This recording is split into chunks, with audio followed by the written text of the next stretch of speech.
microphone. Save. This one's gonna go through. Right. Okay.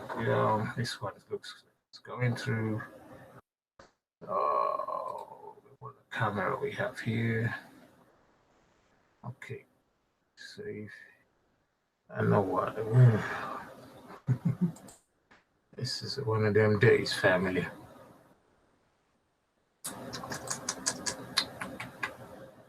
It's one of them days.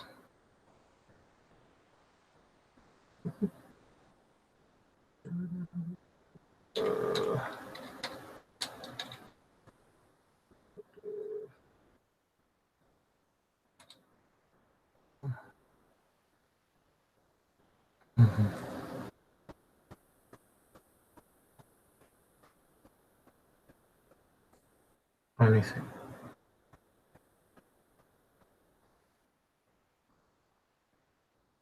No idea.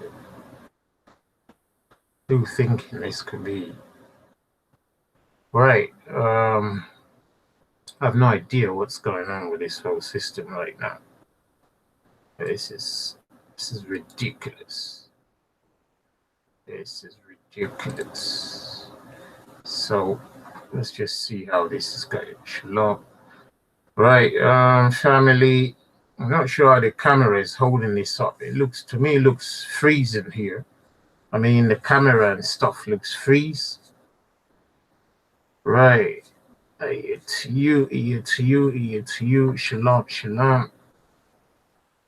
Camera looks a bit fidgety. I have no idea. I'm not enjoying it. Really ain't. So, but I thought I'd try. So I'm just trying the next system right now. Yeah, I know.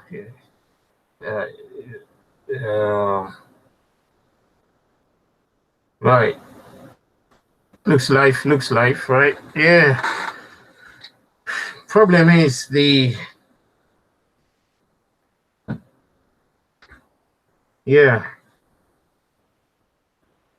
camera looks frozen a little bit to me from here. I know you got I don't know if you family if you seen it differently. That's great. If you've seen it differently, that's fine. I'm just gonna try and I'm gonna double check again. Just give me a second, family. This is it. I know this it's wicked. They've been messing with my system anyway. Yeah, that's exactly what I'm saying. The motion on the camera is rather, for me, it's rather slow, and I just like everything to be as perfect as possible. Just so I know that, but I don't know if you a family, if you're getting what you're getting from it. Here we go again. All the computers are locked down. Locked down. Just give me a second, family. I don't know what. The truth is going out and the system don't like it. There we go again. Oh yeah. Well. Somebody say maybe truth's going out and system don't like it, so they're putting them bag on it. Oh, here we go again. Struggle for stuff. The same right. Ah, there you go, family. Just give me a second. Let's right. Which one is this? Okay. This is how these things get sometimes. I'll try to fix this one and hopefully I can get some. Just trying to do some monitoring for what's going on. I just like the quality to be like you would want, family. So yeah, shalom to all you family. Shalom. I'm just gonna how is the voice? So So let's hope it voids itself. Right. Oof. Hey, Miles here, milesbeckler.com, and in this video, you're going to learn how to create online. Yeah.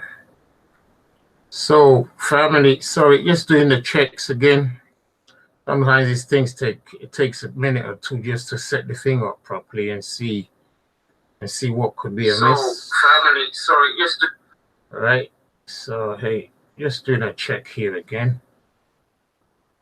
Yeah, it does look quite, you know, but hey, I don't know yeah, right, it's still sticky, right? Yeah.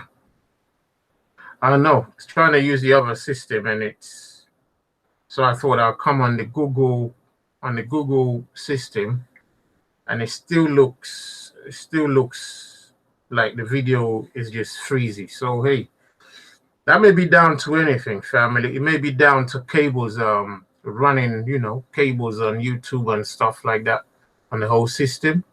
So hey, I guess when the cold snap is over, we'll be able to get a better reading of what's going on, family. But hey, shalom to all of you, and thanks for being patient. Thanks for your patience. Oh yeah, you think I'm patient. Asa Judah, shalom to you. Samuel man, shalom, shalom. Watchman 144, shalom. Brother Mac Talk, shalom, shalom to you, shalom. As your families, all of you all, shalom to you. Israelite Jew, absolutely. The movement's rather slow, which I don't like either. I changed away from using the OBS system to check on the Google Hangout system just to see if the problem is mainly on the OBS. Right now, I don't really see much of a difference. It may be the whole system going cold from outside, YouTube and so on and so forth. When things freeze, it really can be a problem. And I don't know where I am in the UK in relation to all the other services that's needed. I don't know what I can say about that. Maybe people streaming from like main city in London, they get a better deal. As you all know, the cities tend to be looked after a little bit better than smaller places like where I am. So hey, that's what you get for being in the sticks anyway, as they say. Well, yeah, shalom to all of you. Israelite Jew, shalom. Mac Talk, Watchman 144, Asa Judah. Samuel man, shalom to you too. Yeah, shalom to you. It's a very painstaking work, this kind of work, really. And just want to get it right and get it in there. It's quite stuff to talk about. You see how much time we just spend trying to fix where we don't know what the problem is. That's why I say, look, the BBC might be experiencing some trouble right now. Oh, the CNN, oh, they got back up. So, yes, it's painstaking work. Family, you got to have a lot of patience for this stuff, especially when it ain't going right. Oh, so horrible. Aaron Young, shalom to you. Shekinah Abad Aya, it's on popping. Yeah. Shalom to you. Brian, shalom. We're just trying to fix all the glitches and see how it goes. What time is it in the UK? UK midnight. Look at that. Hardly be anyone in the UK or Europe at this time trying to catch a program. It's cold. They probably have stuff in the morning, and stuff like that. But we thought we'd come on and scrub through a few what's it called, issues in our own lives, because this whole week is just gonna be that cold anyway. So we might do a short one. Yeah, we might do a short one and revisit again. Because what do we do?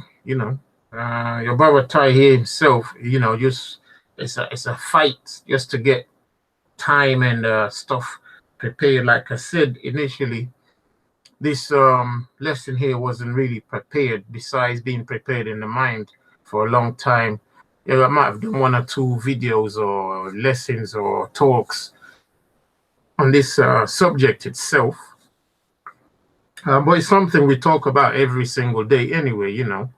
And I just thought, okay, let's put something in today. It's one of them topics on our plate, on the menu of life, you know. So just want to try and get into it, deal a little bit with it, and see, you know, I was hoping for some interaction, just to get people in to see how they feel, what they say, and so on and so forth.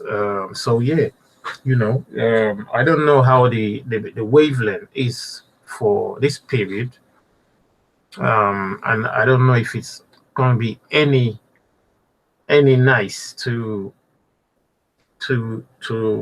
even what's it called, top up the wavelength or the broadband or what. Everything seems kind of froze, and that's just like amazing. What's happening here anyway? It's a joke, isn't it? Well, how could this be there like that? It's saying real. This is not real. Real. Wow. Isaac na Ishmael, shalom to you. Shalom to you, family. How are you? How are you, family? How are you? Right. So here we are. Let me just check. Everything's on the broadcast, on the Google thing. It looks a bit iffy, freezy. I know I'm not used to this kind of glitch. I don't like it. I hope it's not my system. So I'm gonna have to have a check on it. I know, you know, we had some attacks a couple of weeks ago. What, you know, that. So hey, when you see things like that, what do? You just say, well, these people, they got that much wicked, evil power to get in our system and do whatever they want to do. You see, so at least, yeah, brothers and sisters out there, you know, when you see these things happening, these are the real trials and tribulations we face for bringing out this message, this truth, and you can see there are powers that don't like it. So in these sort of times, when there's now unclarity as to what could be going on with the system, or is it the weather outside, it's hard to now pin anything down. You see what I'm saying? Because I know somebody say, yeah, they might be slowing down your system, brother Ty, just to make sure you're always having this sort of problem. And that's what they do. You know, that's what you do in football. That's what you do in the military. That's what you do in the global business. That's what you do in the competitive, cutthroat, competitive world out there. So people exercising their power. All we know is, come what may, they can do all they want to do on the face of the earth. It's crying time for us, you see what I'm saying? But at the end, we know we'll wake up. It'll be the kingdom one day. That's what we know. We're going to wake up. It's going to be the kingdom one day. That's why I'm like, boys, let's not miss it. Let's not miss it. Let's not absolutely not miss it. We need to get in there. Because, you know, the pain on the earth is just, it's amazing. It's amazing. I don't even cry for myself, you know. I like feel like, oh, there's like so much wickedness out there that we need to be crying for our families out there. I would say families. I'm not saying, you know, your closest relative and mom and dad and brother, uncle scattered. No, we're talking about our peoples in all the 4 corners of the earth, family, you know, who've been hooked into this God, you know, this God business, you know, God game, you know, they've been hooked into that God game. And when you see the consequent destruction and disaster that's coming from it, it's painful to watch, you know. It's painful to watch. There's so much God on the earth, and there's just nothing else for people. You see what I'm saying? They got nothing. People got nothing. We who actually look like we got something. Imagine what we're just those what do you call it again? Disposable working class people who are propping up the system until the system gets enough power to get rid of us. That's the only real agenda. The agenda of the world powers aim to keep us going for all eternity. If you're still out there, family, you know. Sometimes the question is why are we doing our best, you know? Why are we doing our best for the system? For the system, you see. Why are we doing our best for this system? Why are we doing our best for this system? You know, you ever wonder, you wake up every day and you think, I don't know, for you, you know, unless you're like some, you know, some financially time-free person and stuff like that. But if you're still caught in the rat race, the 9 to 5 or 5 to 9 or whatever you got, or 12 to 12 or 10 to 10 or 8 to 6, 6 to 8, 2 to 10, you know, all them rat race, run up here, run up there, working class citizen who never seem to really get that promised dream that keeps getting promised and not delivered on all the parts of the world, you know. And we don't want to even have an outlook that's so despairing. We just, you know, we humans like to be positive. Humans like to be positive, even in travail and troubles and woes. The people just want to be positive anyway.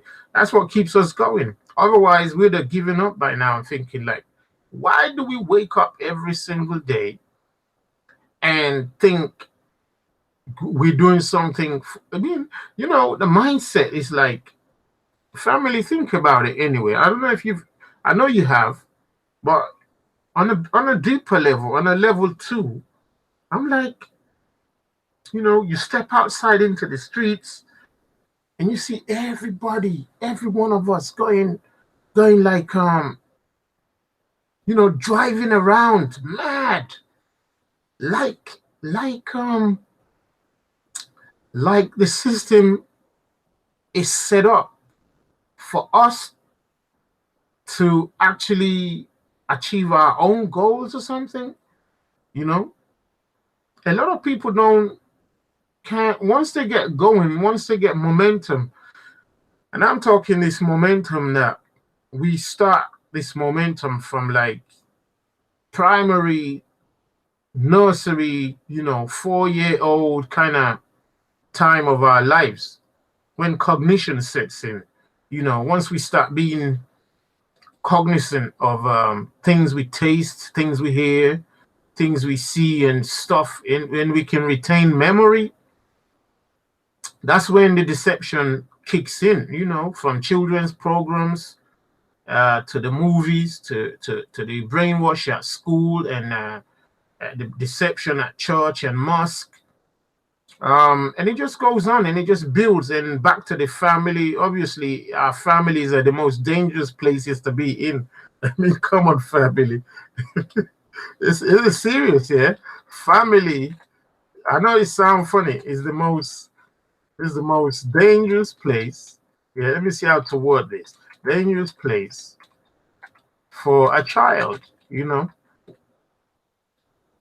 Family is the most dangerous place for a child. Why do we say that? I'll keep the context, please, family. Try and keep the context, family. Yeah, keep the context. Don't nobody go quote me out there and say Brother Tai say you don't like family. That's not what I'm saying. I'm saying in the context of our early education into the system. You know, we start very young when the layers of deception start getting built and cemented upon our souls, and we hardly notice. So momentum starts right from childhood. You know, you even have in some families, like, what do you want to be when you grow up? You know, and we go to toy shops and buy guns, toy guns and toy medical kits. The little girls buy Barbie dolls and kitchen stuff, and the boys buy cars and helicopters and guns. Well, not many of them buy Bibles and stuff like that, but you know what I'm saying. So from a childhood, we start getting molded, because those who run our system, they understand that, as the book says, it says, teach your child the way he should go, and when he's grown, he will not depart.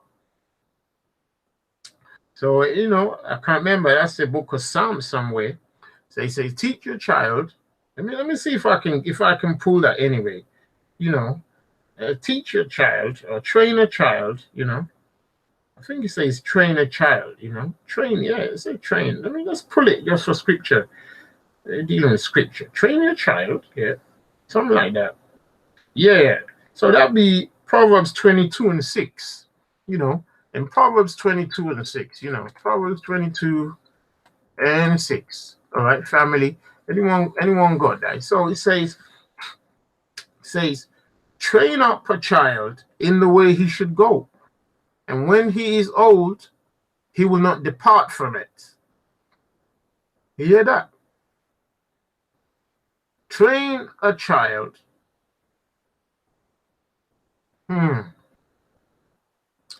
Train up a child in the way he should go,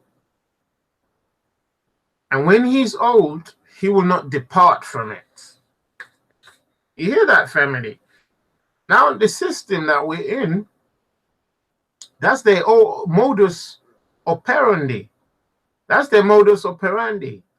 Yeah, their system of what's it called now, of engaging with us. That's how they engage with us, family. They know that if they don't catch us while we're still children, we might slip through their hands and be free from our childhood. Like our Messiah said. He said the kingdom is unto children. He says, and unless we become like children again, we won't be seeing the kingdom at all. We just freestyle with this stuff, but you can appreciate how everything links in without much friction. It's just like, come on, easy, join up, how the pieces of the puzzle just join in. So teach your child or train up a child in the way he should go. And when he's old, he will not depart from it. So what am I saying? Given the context that we're speaking in, by the time we get to this sort of working age, we can hardly take a mental, psychological break from the momentum of deception. Let's give that 7, 8, 9. All right, that's how we roll. The momentum of deception. Is that momentum? We're gonna work on that. Momentum of deception. That's a serious thing we're gonna be talking about at some point. It's a momentum of deception. Right? So it's Proverbs 22:6. So that's a 7, 8, 9. I hope family is still there. The momentum of deception, which is the MOD, So by the time we get to working age, we can hardly take a break. We can hardly take a mental break. We can't take a mental psychological break. It's hard. A breaking free. It's the whole point. Breaking free is almost impossible at that time. Yeah, it's almost impossible at that time. Breaking free is almost impossible because we we become like a train on a train track. And you know, train tracks they don't change much. Once they're laid, they just stay there for, you know, who knows, for centuries, decades, and stuff like that. You know, they might improve them, but we as humans, we're more or less like that, train tracks, and where we are the train and the track is laid in us, and we're just traveling on that train track, you know, and it's hard to get away from it. So they catch us very young. We buy toys, you know, we come home. Like I said, the family is like the most dangerous place a child can be in this context. Why do I say that? Because we come into a world where mom or dad is either a Muslim or Christian, or they've got their own societal, social beliefs already set. And we don't really get a choice, do we? Imagine our moms and dads were deceived. They were deceived before we were conceived. You know, they were deceived before we were conceived. You see? And by the time we come along, we don't have a choice. We don't have a choice.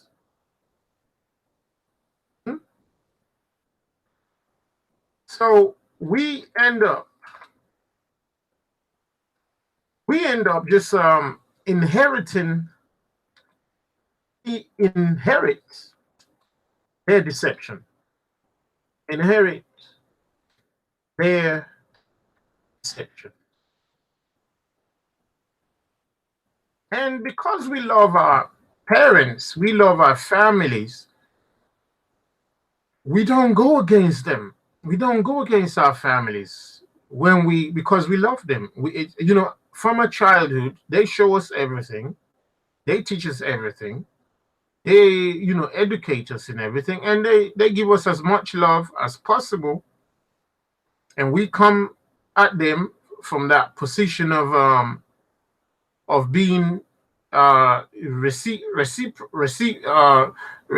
reciprocal to their love. You know, we respond in kind, and we don't believe there's any harm in information. So they're Muslim, obviously we become Muslim. If it's a strict Muslim household where they, you know, one of them ones in Africa or Asia or even in the UK where you're forced to go to the masjid and go learn Arabic and, you know, and recite the Quran all day long while you're a child until you're 7 years old, so that the whole Quran is in your head by that time, you start to get fed up with the system. You know, you start to think there's something not right here. But because you don't have a choice, you still get whipped into place emotionally and mentally, like a what's it called, like a zoo. What them animals they use in the shows for, you know, like them circus animals, you know. You get whipped into place like a circus animal. So, you know, it's hard, but the parents think it's necessary. Now, it's the same in Judaism and in the old Christianity. It used to be the same too. You know, our parents would make sure that we know scripture, we know the Bible, we know this, we know that, we know, you know, we're using their words right now. God, God, God, Jesus, Jesus, Jesus. Like, we know all the deceptions on the face of the earth. They don't think it's deception because they have faith, they have belief, they probably have a mind that's half seeking for the Creator. So they don't come at it like with suspicion. And then when we see them in that mode, we don't get suspicious of them either. You know, so we follow along. We follow along, family. So we inherit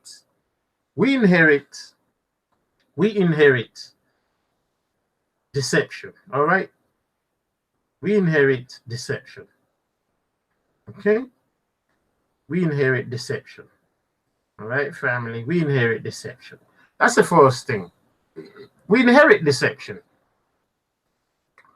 All right, So, you know, write that down. We inherit deception, and give that a 789. Or just call it inherited. You know, we've written that already. Inherited deception. ID. Inherited deception. Okay, that's the ID. All right, we gotta be dealing with these things. All right, so that's a 789. Inherited deception. All right, so it's called inherited deception. All right, yeah, we're gonna work on those. All right. So, yeah, the inherited deception obviously is the God, right? And that's the God. Yeah, and so you can see how these things build up. All right, inherited deception is the God. So we inherit the God, which is the game of death, the game of deception, and that becomes a curse for us. That becomes a curse because our parents actually believe that they are following a righteous path. Most of them, you know, most of them think they are following a righteous path. Okay, and when they're in that mode, it's hard for them to see otherwise. It's impossible for them to see otherwise. Impossible. You're right, family. So we come into the world, and mom or dad or whoever our guardians are, they're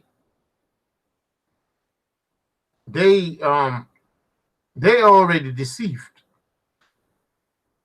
and they're ready to hand some of it over to us.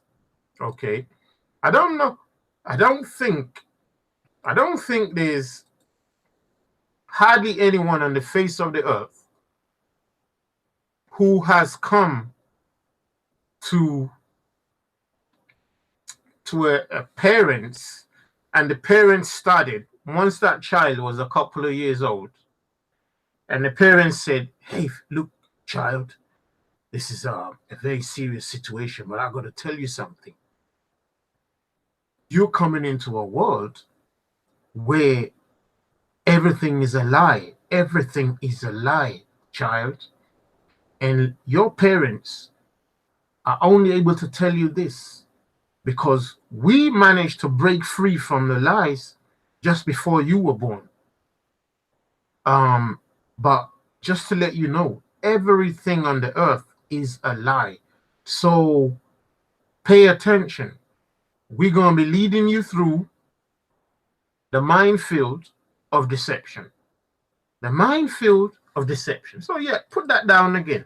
The minefield of deception. We're going to be leading you through the minefield of deception. All right? And it's a minefield of deception. So I think there's probably not one child that was born that was given such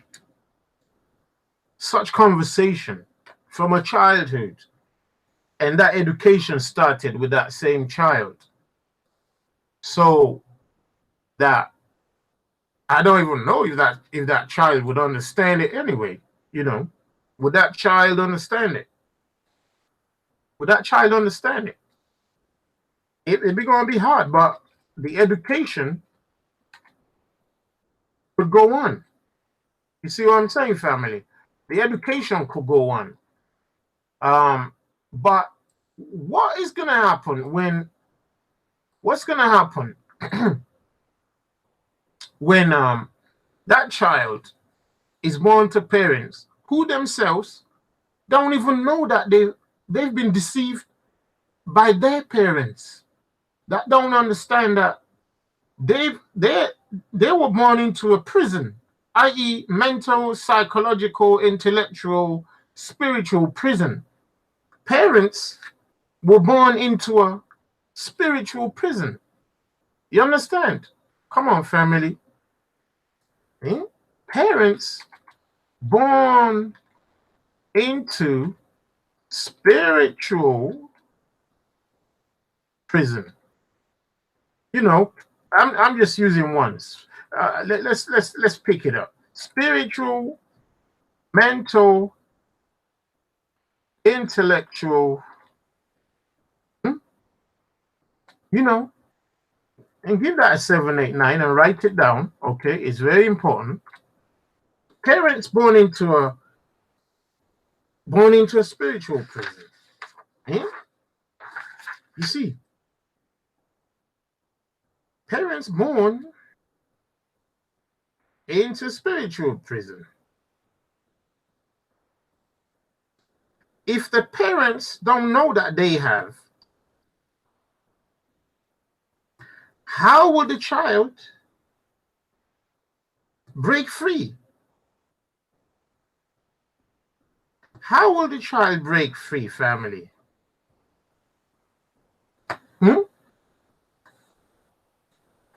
Yeah. If parents are born into spiritual and mental, intellectual prison, how can the child break free? You see what I'm saying, family? That's the billion-dollar question. How can that child break free? It's going to be tough. Yeah. You got to bring the light. You got to bring the light. I mean, look at these sort of topics we're covering in this kind of panel, family. Honestly, just imagine if this kind of message would go out in the Sunday churches.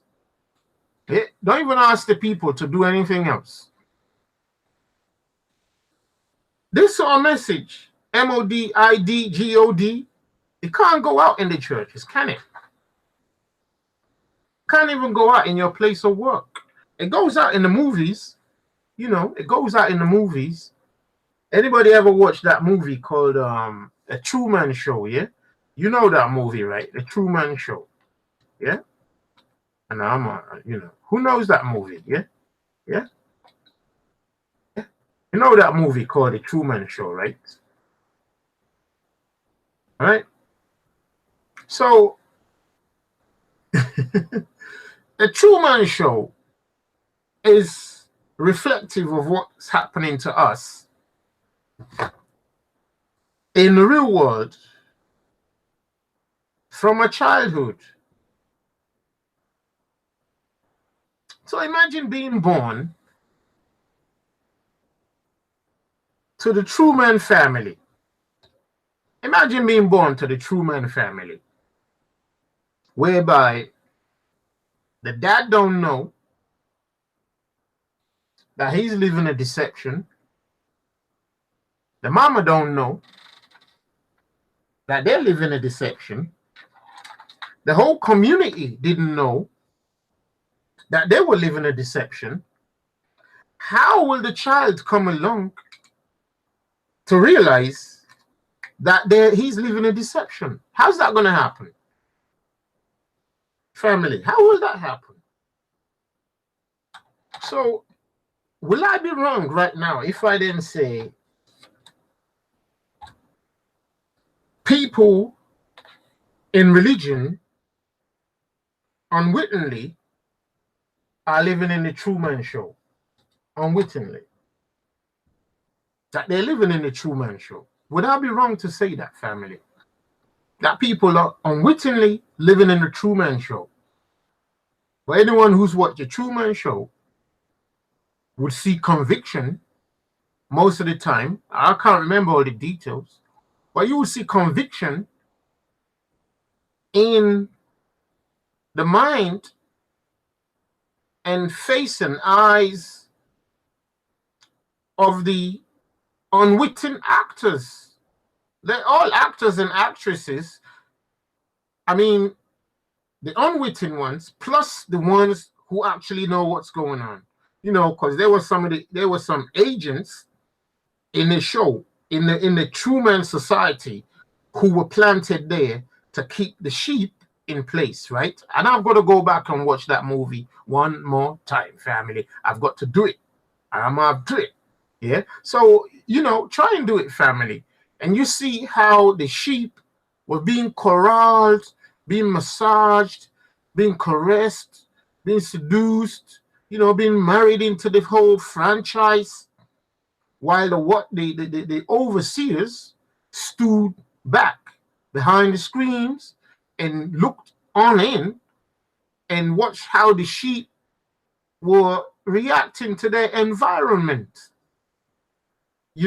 So that what you have on the grand scale of the global society, trust me, family, there is somebody with a huge 1,000-inch screen watching the show on Earth, thinking, yeah, these sheep.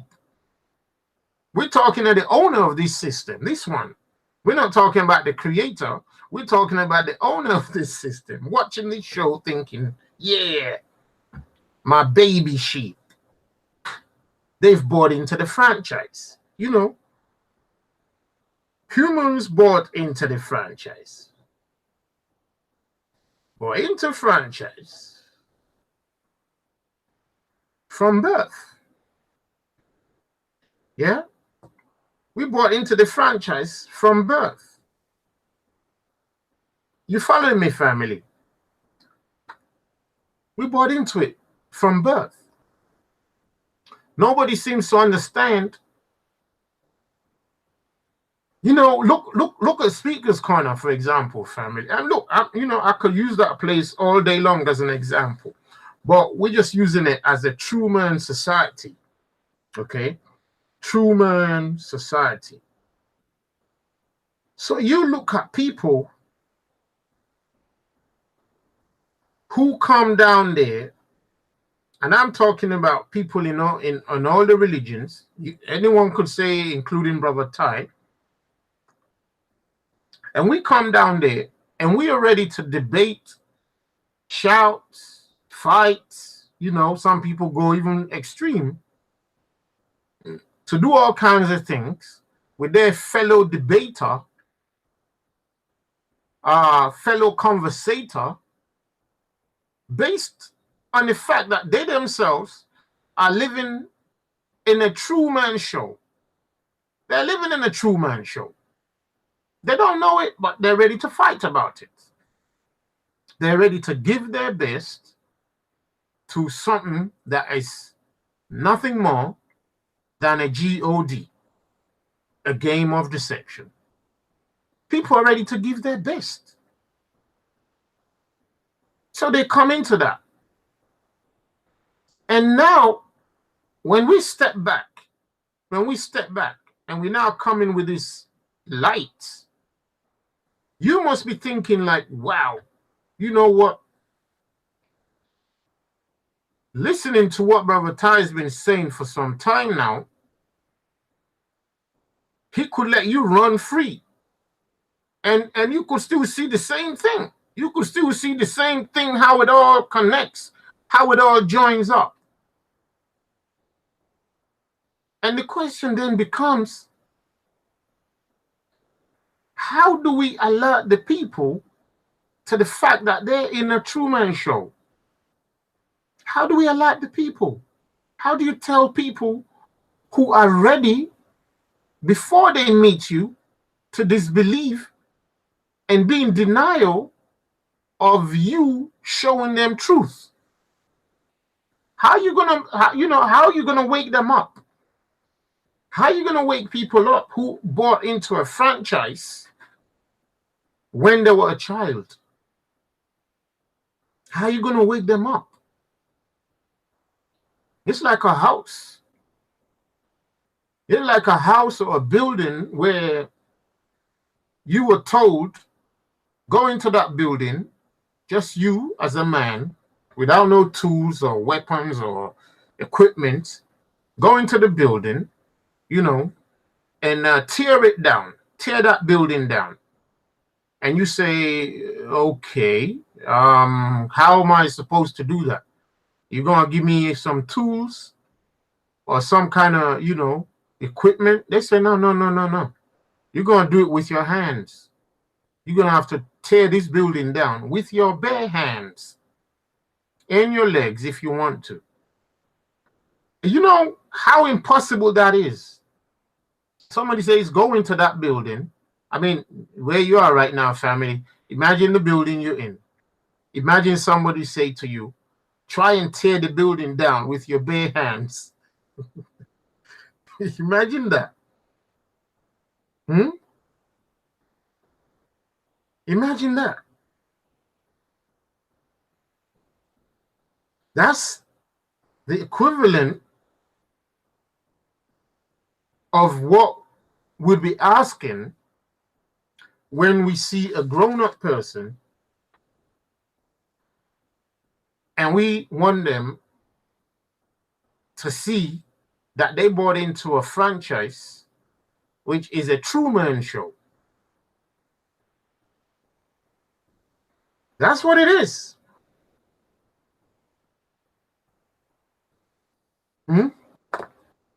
That's exactly what it is. Imagine the absolute resentment, that person is gonna come with. The resentment, the state of ludicrous that they're gonna be in. You suggesting to them that they're in the wrong place and they have to tear it down. And if it was just like clicking and changing it, maybe they could. But when they understand that they're going to have to employ their mental and spiritual faculties to tear down that building which is now themselves, like our Messiah said, he said, destroy this temple. Destroy this temple, and I'll raise it up in 3 days. So the temple is the person. The temple is the person. How you can expect that person to tear down their temple, which a God is living inside? Yeah. And they now realize that to tear it down, they need all their strength. All their strength and faculties. But they're grown up. They are grown up. You're asking them to become a child. Don't forget, this are precepts. You're asking them to become a child again. What is a child? A new what? A new foundation. Okay? That's what a child is, family. So the reason people don't want to break down their temple is because it's hard. Destroy the God temple. You see what I'm saying? Destroy the God temple. Yourself. The lie, you see. People have a problem because they don't know how they're going to rebuild it. It took 30 years, 40 years, 50 years for them to build up this lie. You come to them in one day. You come to them in one day. Brother Ty is coming to them in one day. He's out telling them, look, I'm not here to debate, to fight you over your religious belief. Belief. That was the key danger there. The key danger. Key word, I call it the key danger, is belief. Look at that, family. The key danger is belief. You following me, family? The key danger is belief. The key danger is belief. So you hear Islam. We believe, we believe, we believe. We believe. Christian. We believe, we believe, we believe. Judaism or a Jew. You see, most of the time you see people in Judaism also, when they're being questioned a little bit, you see them like becoming like a believer suddenly. They say, we believe, we believe. We don't know so much about this. We don't know much about that. But we believe. And sometimes you see Islam saying, what did the Jews believe? You get me? They play the belief game. The game of game of belief. Yeah, that's it. They play the game of belief. That's another one. The game of belief. Game of belief becomes the game of belief. Maxim Holloway, you asking right now, shalom to you. So there's no God? I guess you're new on this platform and this show. Shalom to you. We'd have to backtrack a lot. Right? We'd have to backtrack a lot, Maxim Holloway. If I start right now, I don't know I don't know if I'm gonna be able to stop. If I start right now. But put that down there, 789, Game of Belief, GOB, okay? We have a new one there. It's called the GOB, Game of Belief, okay? Yeah, Maxim Holloway, yeah, shalom. I don't know if you've gotten the understanding of the word and person that is referred to as God. I don't know if you've gotten that understanding yet from watching the videos and lessons. Have you gotten that understanding yet? Because if you have, you really won't ask that question. Because if you're still asking that question, they've still got you. They've still got you hooked. Family, just give me 25 seconds, family. I beg you. 25 seconds.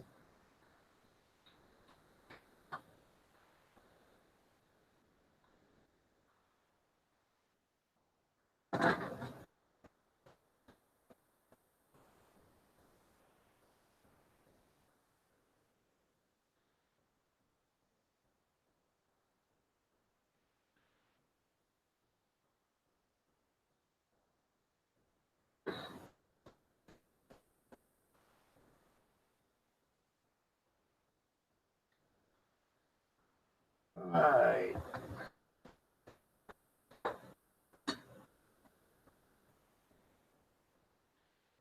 Right.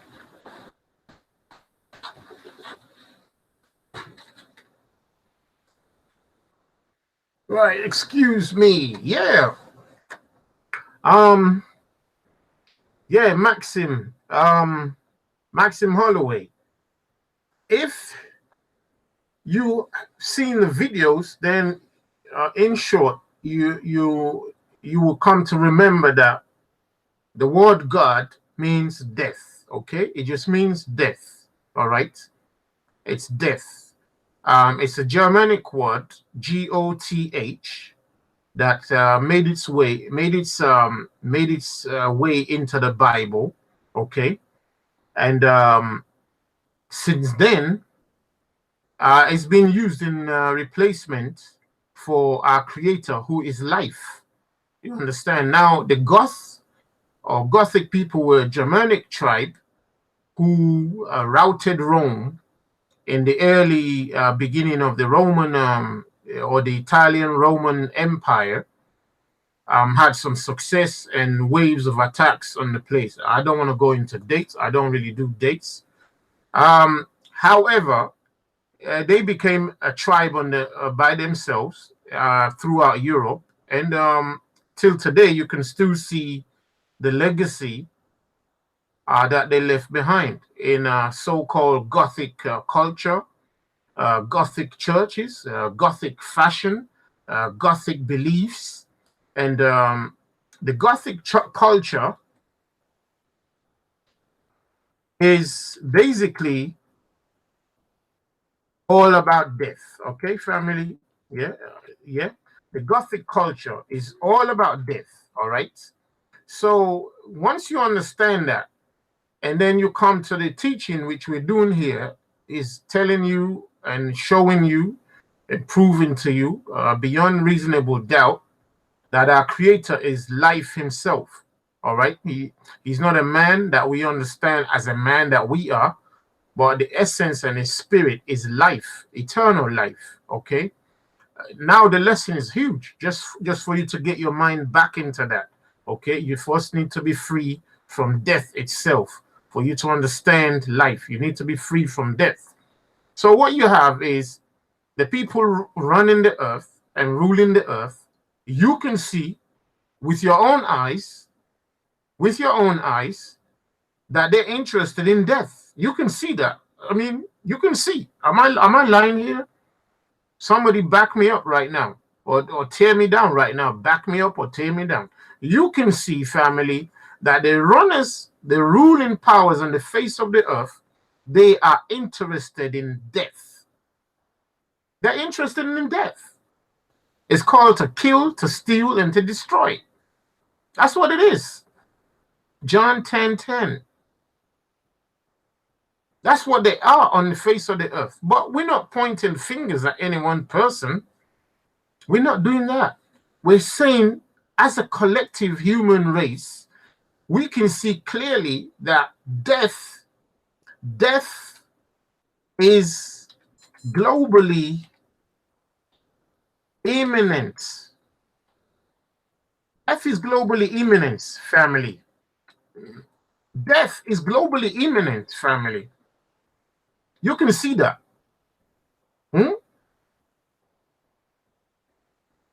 You can see that, right? Death is globally imminent. It's imminent and what they call imminent as well. It's like everywhere. As we speak, there's like the World War III is being orchestrated, right, as we speak right now. As we sit down here peacefully, enjoying this nice warm period together, people are being slaughtered in many countries live right now, family. I mean, if you look at Syria right now, it looks like a video game. It looks like a video game if you look at Syria right now. If you look in Africa right now, if you look in Asia right now, they only show us those places that are looking all right. But when you look, really look, you see madness. You're like, boy, how is this all happening? You know what they say? They say what you find, like Big Bro says, using his word. He says, what you find in the microcosm, you find in the macrocosm. Just a clear statement. So what I say is, whatever you find in a society by citizens, once you find a society messed up, guess where the messed up is really coming from? The messed up's coming from the leaders. Once you find a society messed up, you know the leaders are messed up.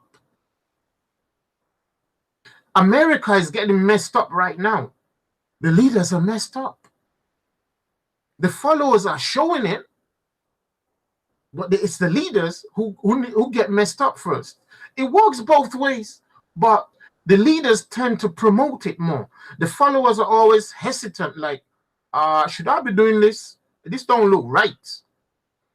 But the leaders have made up their minds. They want to continue down that line. They want to continue down that line. I'm trying to get a scripture. I can't remember where the scripture is now. The earth is given into the hand of the wicked. Who remembers where that scripture is again? It's gone off from my head. Hmm? If it were not so, then who covered the eyes of all the judges thereof? Who remembers where that scripture is, family? You understand, Brother Maxim? So I'm just retracing this God thing for you, okay? So you can quickly get it. So when you have that evidence on the earth that death is the only thing going on the earth, death sells more than life. So weapons are made to kill. GM foods are made to kill. The ozone layer is being destroyed to kill. Ecosystem is being destroyed to kill. Wars are being made to kill. Everything is just kill, kill, kill, kill, kill. Everything's dying. People are having less babies. People are being less productive. Everything's dying. Everything. You just name one thing. Everything's going down. Everything that can promote life is not applauded, and everything that can promote death is put at the forefront, including religion. Religion being the biggest things, because religion gives people the one thing that nothing else gives them. It gives them that hope, that eternal spiritual hope. And once your mind and your soul and spirit is tied to that hope, it becomes a tool to control you in every other thing. That's why, for example, you won't see Christians or Muslims come down to like Speaker's Corner again, or anywhere you find them. They don't teach or preach about global society, how, and the fact that they will make it work. They don't preach on those lines. They preach to you that Jesus is going to save you, and Muhammad will lead you to Jannah. And if you join the Jehovah's Witness, then you're safe. Or Hindu is the way to reach God. They preach all of that. But hardly can they deal with the facts of righteous living, a global righteous living, not dictated or controlled by one man, but checked by everybody who is caught in the boat. All right? Whereby we can all see that, hold on, for every one man that is having a so-called good time, there's like 100 children starving to death. But most nations spend their money on weapons. There's more churches and mosques around the world than there are hospitals. There are more people in these religions than there are in any other thing. But they all carry the books. You would think, hold on, if there's 6 billion people who are in religions of so-called peace and love and truth, how come we having mayhem? Why is the mayhem? Why is death rampant? Why is death rampant if the people of life and peace are abundant? Why? So that's because they are serving God. They're serving God. God is death. They pray to death, i.e. God. They call him. They summon him. They cry to see him. They even like order him to appear. Go churches. Pastors are ordering death to come in there now. They say, oh God, God, just show yourself to your people. God, God, you know, I pray to you, God. I mean, they're like summoning God all day long. Korea, some of the largest Christian ministries. You imagine. You think like everybody on the face of the earth can't even think by themselves anymore. Africa is the biggest religious place on the face of the earth. Everything's in there. You have the biggest faith, maybe co-winners with India or Asia. But look at the society. What do you see? How can there be so much God and yet no peace, no love,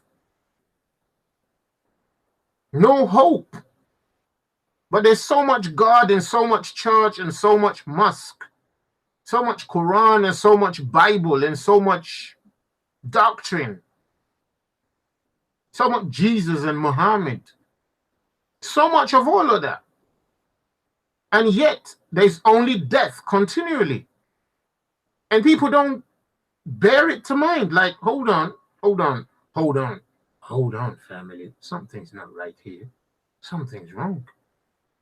Something's wrong. We're worshiping God, and there don't seem to be any peace. The whole country is messed up. 4 out of every 10 children are in poverty. We're not talking UK poverty. We're talking serious poverty, i.e. of a health system that's not there, of an education system that promised them no future. I mean, the only future it promises them is one of even more deaths. And that goes for 2/3 of the world. 2/3 of the world, maybe more. But yet, there's more churches and mosques than necessary. You know? So it's sad. How do we break the curse of religion? How do we stop the script of Satan running in our system? Look, how? How?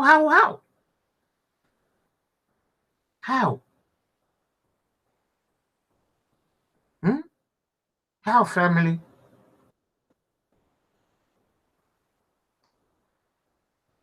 How? You see what I'm saying? How? Because our people are caught up. They're caught up. They've inherited these lies. Our people have inherited these lies, these religions, these beliefs. They've inherited them. And now they're stuck in them. So, Brother Maxim, that's who God is. So when you ask, is there no God then? No, there is God, but we're not talking about the same person here. You know, when you say God, what do you have in mind? You're thinking about some powerful guy up in heaven, right? I know that's a general painting, right? Well, and if you just be a bit more intellectually clear, you'd be like, okay, a creative power, or a master of the whole universe. A master, you know, you've drawn up a picture in your mind based on the information that was available for you whilst your intellect was being formed. That's what it is. So now you've reached a point where you can ask all the wrong questions. in that something else. You've reached a point where you can ask all the wrong questions. You've earned your right. I mean, look how funny that is. You've earned your right to ask all the wrong questions. Somebody keep that in your mind. We earned our right to ask all the wrong questions. Yeah, because we've grown up. You see, we've grown up, right? Because when we grow up, we always think we can't go wrong. Yeah, okay? When we grow up, we always think we can't go wrong. We have earned, we have earned the right, okay? So write that down, the right to be wrong. Yeah, let's you know. We've earned the right to be wrong. That's a 789 on its own, okay? Because we've grown up. You know, once we grow up,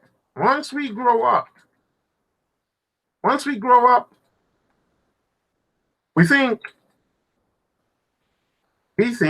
we can't what? Go wrong. Once we grow up, we think we can't go wrong. 7, 8, 9, that one.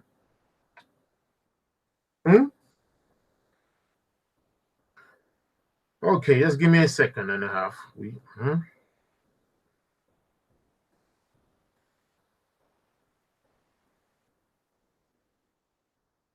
Give me a second. Give me a second.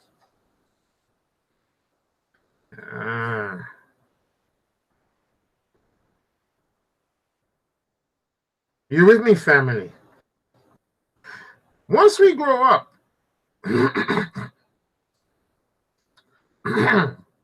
we think we can't be wrong, you see.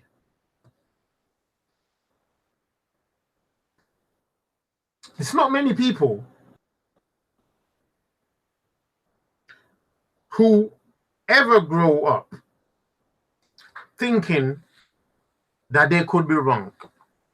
Our first natural basic instinct is to think that because we've been to education, we've been to university, we've been to some school, we've been to this and that, we even picked up a whole lot of books, you know, we've been intellectually trained and intellectually challenged. We think we can't be wrong. Exactly. There is a way that is right in the eyes of man, but the end thereof is destruction. There's a proverb, it says that. So yeah, Aaron Young, yeah. You know? So when people grow up, they hardly think they could be wrong. Just check that psychology. Check that psychology, family. In religion, look, I'm still hearing people using the word God, and some of these people are intellectually stimulated people, educated people. They're intellectually and educated people, and they're still using the word God. And all they need to do is check where the word God comes from first. If they actually check it and pay attention spiritually, they would see that, hold on, we've been asking the wrong questions for too long. If God is actually death, how can we start reading the Bible by saying, in the beginning, death created the heavens and the earth? How can you start reading the book like that? How can you start reading the book like that?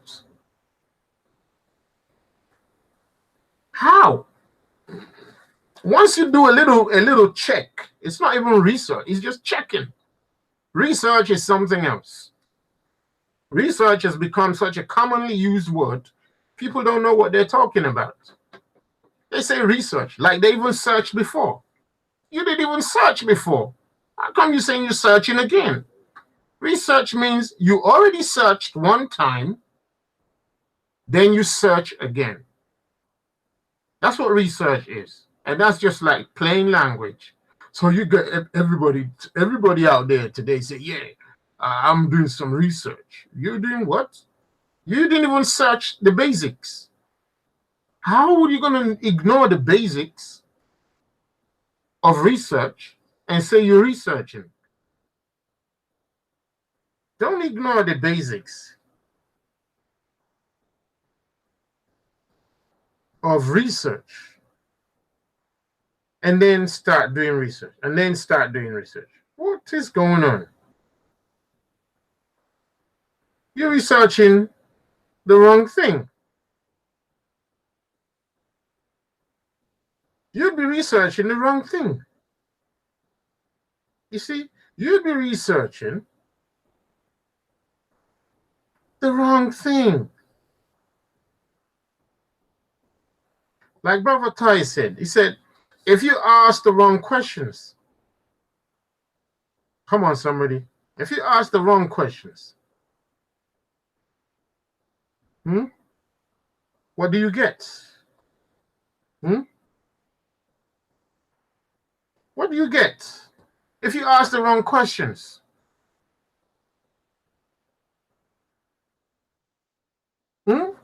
if you ask the wrong questions, what do you get? You get the wrong answers. You get the wrong answers, right? So people doing research when they haven't actually searched anything before. Now, if you want to do research, at least you have to have searched the basics of the thing.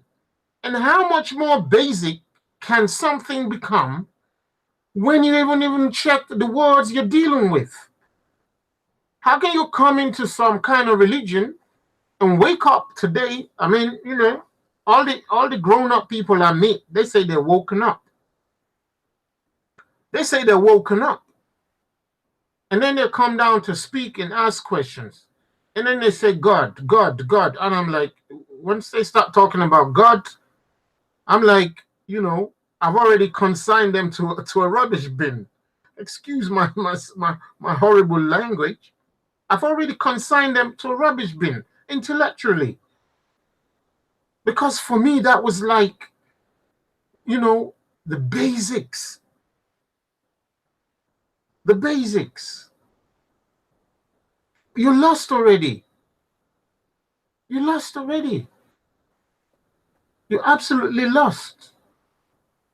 It's like coming into a Chinese restaurant and asking them for some African food. You know, you can name any, and they'll be like, I think you're in the wrong place. You know, coming into an ice cream store and asking them if they sell jackets. That's what it's like. You know, start asking them about clothes. They'll be like, I think you're not really. I think you're lost. You don't know where you are. So words is everything. That's why our Creator said that the words that I speak to you, they are spirit and they are life. Words, language. So Muslims come, Christians come together. You ever see them when Muslims and Christians start a debate on an intellectual level? See them. There's only one language they use. The Muslim gets rid of the word Allah suddenly, and he joins the Christian.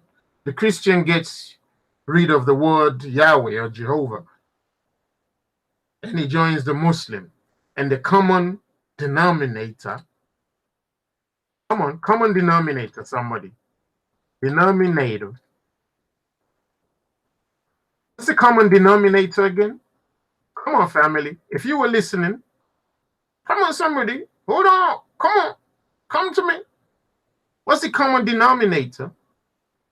If you're listening, I say, have you noticed when the Muslims come to debate Christians, Christians come to debate Muslims or whatever, the Muslim gets rid of the word Allah and the Christian gets rid of the word Jehovah or Yahweh. There you go. Samuel Man, thank you. The common denominator becomes God. Write that down there. Common denominator is what? Is the G-O-D. Look at that. It's the G-O-D. Ain't that funny? Ain't that funny? Yeah, exactly. Superhero TV. It's like asking for alcohol in a mosque. They'll be like, I think you don't know where you are. If you knew where you was, you wouldn't use that language here. Yeah. See what we're saying, family? It's as simple, isn't it? This is like nursery school stuff, isn't it? Nursery education stuff, isn't it? This is nursery knowledge, isn't it? Let's write that there. It's nursery knowledge. Nursery knowledge, isn't it? And you know what nursery means, isn't it? It's the most basic type of knowledge, isn't it? Nursery knowledge. That's what we're doing right now. Nursery knowledge. Look at what Brother Ty is doing. He's giving you your childhood education now that you're halfway through your life. It is what it is. Anyone who listening to this, we got to joke about the thing. Let's joke about it. Let's lighten up a little bit. You're getting your childhood education now that you're halfway into your life. Imagine that. These are things we should have learned as children, as toddlers. As toddlers. Isn't that right? This is what we should have learned as toddlers, so that by now we'd be dealing with meat. The real meat. Real meat. Real meat.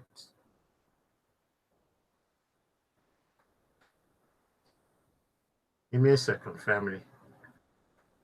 Nursery education, halfway in our lives. Halfway in life. You with me?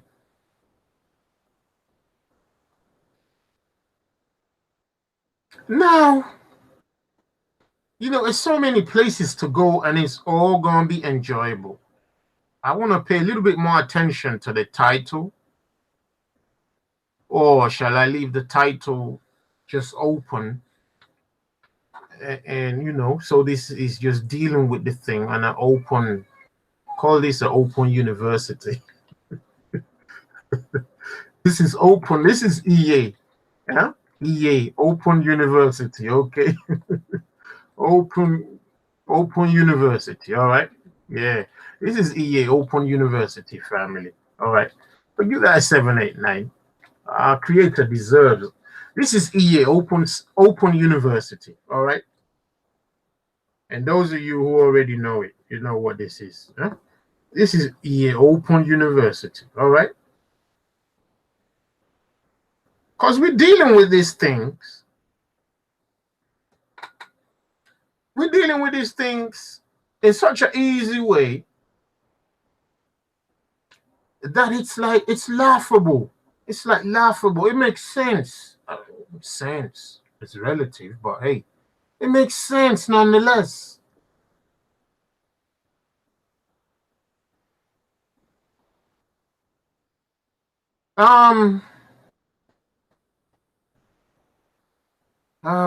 Let's have a look.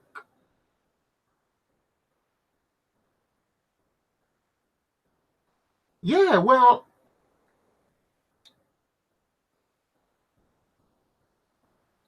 I'm just reading some of the comments right now, family. Okay. Like take a look, take one or two questions. Yeah, what, Maxim, do we think that without religions, humans would be even more divided than they are now? I don't know what that question means. Question is kind of like two right hands. That question is like two right hands, brother. Anyway, so how do we break the curse of religion? And when we say religion, we're saying death. How do we break the curse of death? How do we break the curse? How to break the curse of death? Those of you, family, who've been on these lessons for some time now, I know you know answers, because we can't go into the full details and dealing with that right now. You all know that, right? We dealt 8 hours, 10 hours in some of these topics, just one word, and it's 100 hours on it. Still not enough.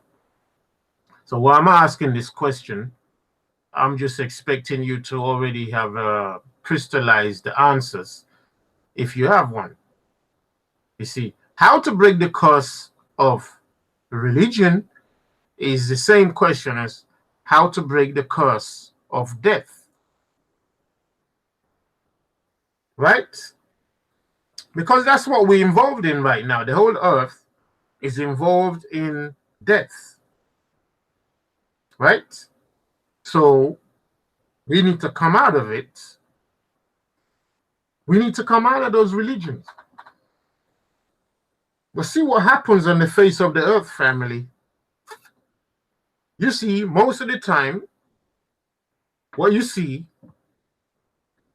somebody's going to get tired with Islam and they're going to go join Christianity, isn't it? And somebody's going to get tired when they're done with Christianity and go and join Islam. And they're going to get tired of Hinduism, Buddhism, or being a Jew, or whichever religion you find out there. They're going to get tired of it and seek a better way and jump into another fire. Somebody's going to come out of their traditional business, you know, back home, wherever that place is, and say, I've seen the lights. I'm a Christian now. It's painful for me, brothers and sisters. It's seriously painful for me. I see people who escaped from Islam, from Pakistan, you know, places where they had no information all their lives. They escaped from that. They come to the West. Things look better. Jobs, education, information, you know, freedoms, permissiveness, liberality, you know, less competition for fewer resources, all that kind of stuff, become emotional stuff. And once them things are in place, it makes you think that the religion of that place must be truth. So let's put that there. People debate, they debate religion, don't they? They debate religion, don't they?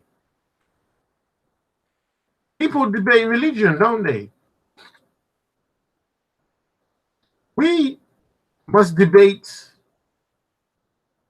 and we're not trying to like, you know, like what's the word now? Trivialize the word truth. I'm not even trying not to use it because I don't even want some of you to start thinking fully you understand what this thing is about, with all due respect, because we hear it every day, you know. Truth, but life, you know. Yeah, I gotta be serious there. I gotta be terribly serious. The thing I hate the most is when we want to be free of something and find a way to lock ourselves into the thing even more. It's painful. All right. Well, people say they want to get free from one religion only to jump into another religion. It's painful for me. It's seriously painful for me. Because I'm like, oh no. How can you jump from that one into the next one? It's like I was in a kind of like I was in a kind of conference once upon a time, you know, and there were black people in the conference from born and bred in the UK, and black people coming in from Africa, born and bred in Africa, and so on and so forth. And the ones who were born in Africa, when they got in the UK, they were so grateful for what they found in the UK that they were like, yeah, you know, talking about racism and stuff like that. And anyway, you know, they said something like, yeah, America is even much better because there is less racism there. And it was so funny because the homebred British-born young man in the audience was like, "Oh, you fool!" You know, they they know better because they thought, "Whoa." They were like, "Oh my, how could this African-born person even think that racism in America is, you know, or lack of racism in America is better than in the UK?" Why did they think that? Because they've been watching movies that, you know, bigs up America, that makes America look like a beautiful place. That's the movies they've been exposed to. So while they were in England, they weren't really complaining that there's racism in England, but they were thinking that the conditions were even better in America. But there were brothers in the audience who know better that, boy, American racism is even heavier. Because then policemen can shoot you down. They can shoot you down. At least the ones over here, they might beat you up and stuff like that, but the ones over there will shoot you down. But how would those African grown people know that? They just only arrived in the UK. They've watched movies about the US, and that's all they know. They've fallen in love. They're emotional. They haven't checked. Now, with such a mindset, maybe they got some family over there telling them all sorts of stories. You know, maybe it's just some magazines they read. Who knows? But either way, their minds are made up. How do we know? Because of their statement. Their statement shows that they think there's an absence or a better racial playing field in the US. But people in the US would have told them, like, hold on, don't even come here. If you're black, don't come here. You see, don't come here. So religion is the same thing. When you're Muslim, there'll be people in Christianity telling you, look, if you can make it out of there, if you can make it out of Islam, you'll be all right. Just join up with Christianity. So look, you know, whatever's going on in the Middle East and in parts of Africa and the third world countries, if Islam ain't jumping in to save people, it's usually the Red Cross, right? It's usually the Red Cross. The Christian, what do you call them? The Christian NGOs, the Christian charities. They jump in to start saving people. So people get used to see Christians saving them. Then they make up their minds that, wow, these Christians, probably mostly from the white Western world, the WWW, are the best of humans. They're the best of humanity. I mean, look how they're looking after us. Look how they're giving us biscuits and drinks. Look how they're, you know, giving us tents to live in. I mean, look at Somalia right now. It's a mess over there. And a lot of Somali refugees are hibernating in Kenya in a huge, vast camp that almost looks like a country. You know, and those let me just try and pull it up myself again, remind myself. And those camps, let me just remind myself, yeah? Let me remind myself. Those camps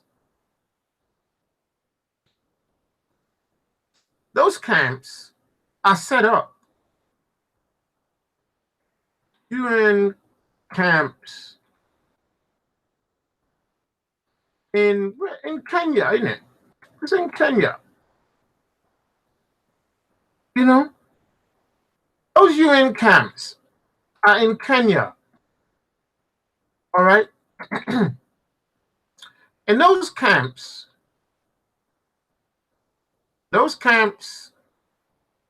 look how vast the place is, family.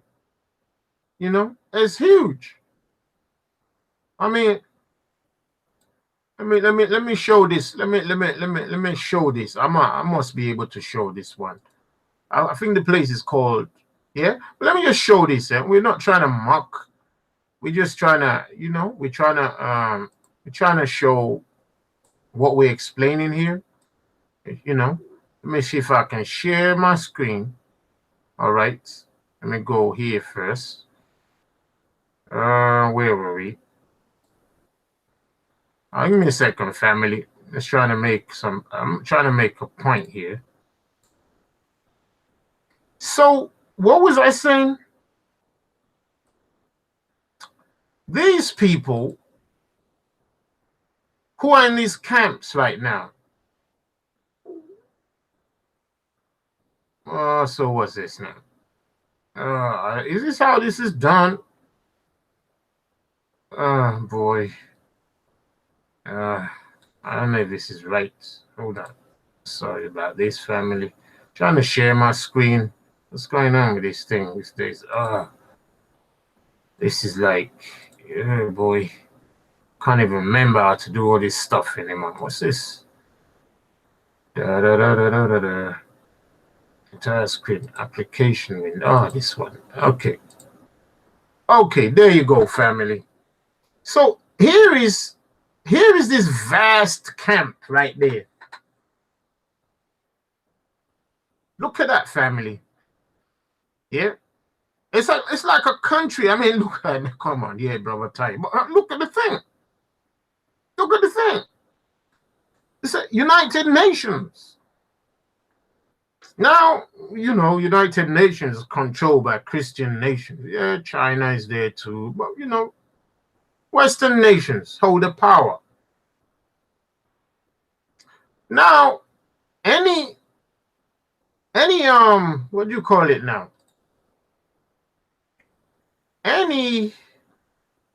Let's do this thing. Let's do this thing. Any refugee who manages to escape from that stuff right there may well believe, you know, may well believe that that they've been saved by Jesus. See what I mean? They may well believe that they've been saved by Jesus. And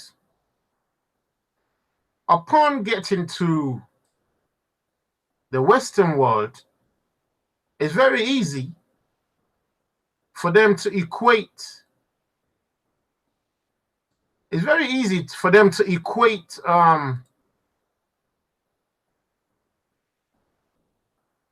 it's very easy for them to equate what's going on right there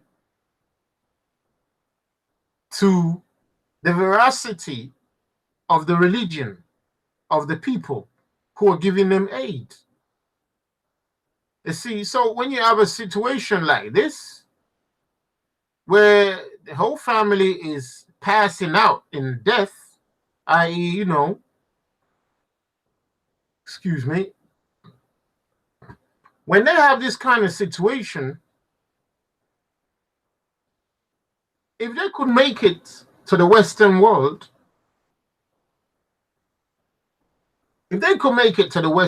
family, it wouldn't be hard for them to leave their religion and join up with the religion of the people who gave them aid. It won't be hard at all. Because they'll be like, boy, I got the necessary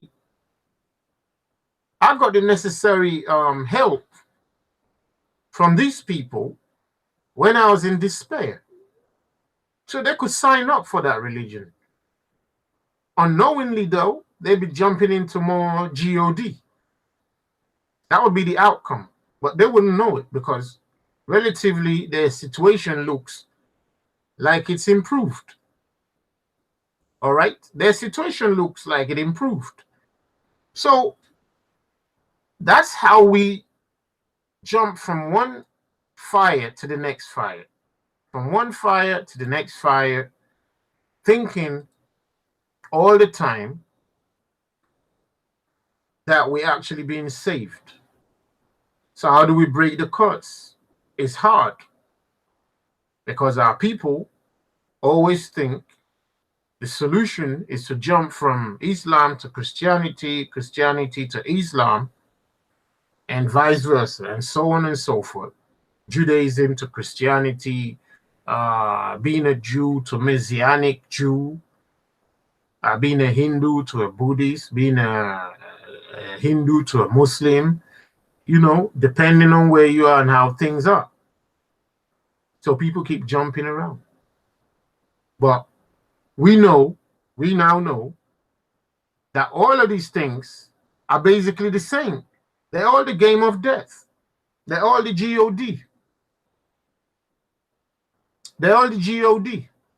All of them is the God. All is God. Right?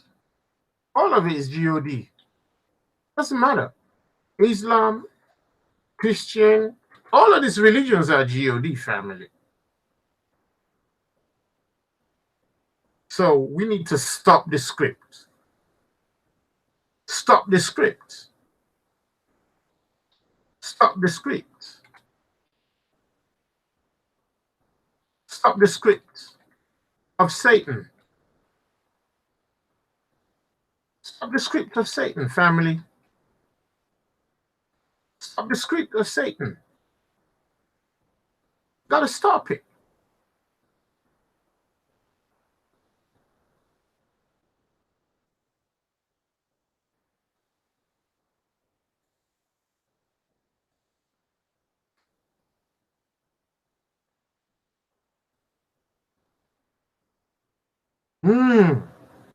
So there we go, family.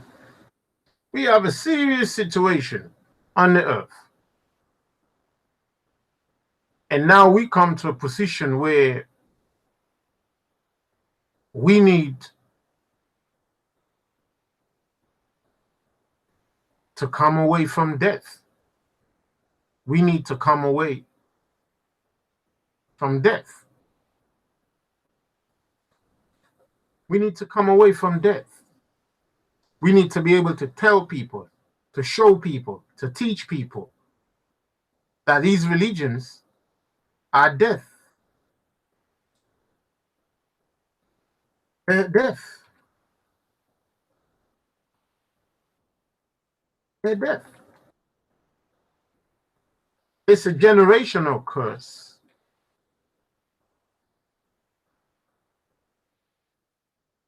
It's a generational curse that we inherited.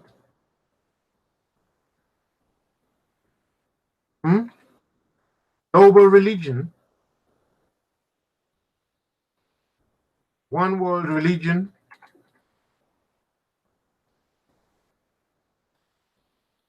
you know, globalization, you know, global education, you know, you see how the whole thing comes together. Global education, you know, everything is coming together. The curse of religion, stopping the script of Satan. How do we break it? How do we stop it? Have to learn about life. We have to learn life, right? We have to learn life. We have to learn life. We have to learn life. Absolutely. Religions are not about truth. GSH everything. Absolutely. Religions are about death. Religions are about their religion. It'd be nice. They'd be nice if they were about truth. Then people would be like, you know, people be talking about righteousness. Right? Now let me put a new word there. Truth is, you know, this is a serious word, family, okay? That you need to now put into your vocabulary, all right? We haven't been using it much, but here it is, okay? Truth is righteousness, all right? That's the difference between now when you want to start explaining what is religion and what is truth, okay? That's the handle to now explain the difference between religion and truth, all right? To explain the difference between religion and truth is to be able to employ the word righteousness. All right? You with me?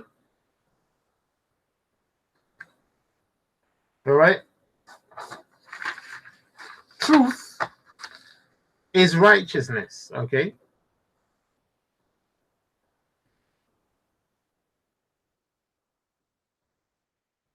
Righteousness. Okay?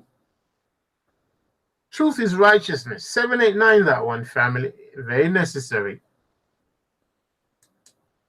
Truth is righteousness. That's what's necessary there. So when people come, when somebody comes, because you get Islam would come and tell you that Islam is truth, you know. Christian is truth. Okay. All right. They will come and tell you that. Okay. They will tell you that. You know, because I know I've spoken to some Muslims, and once we got on the way,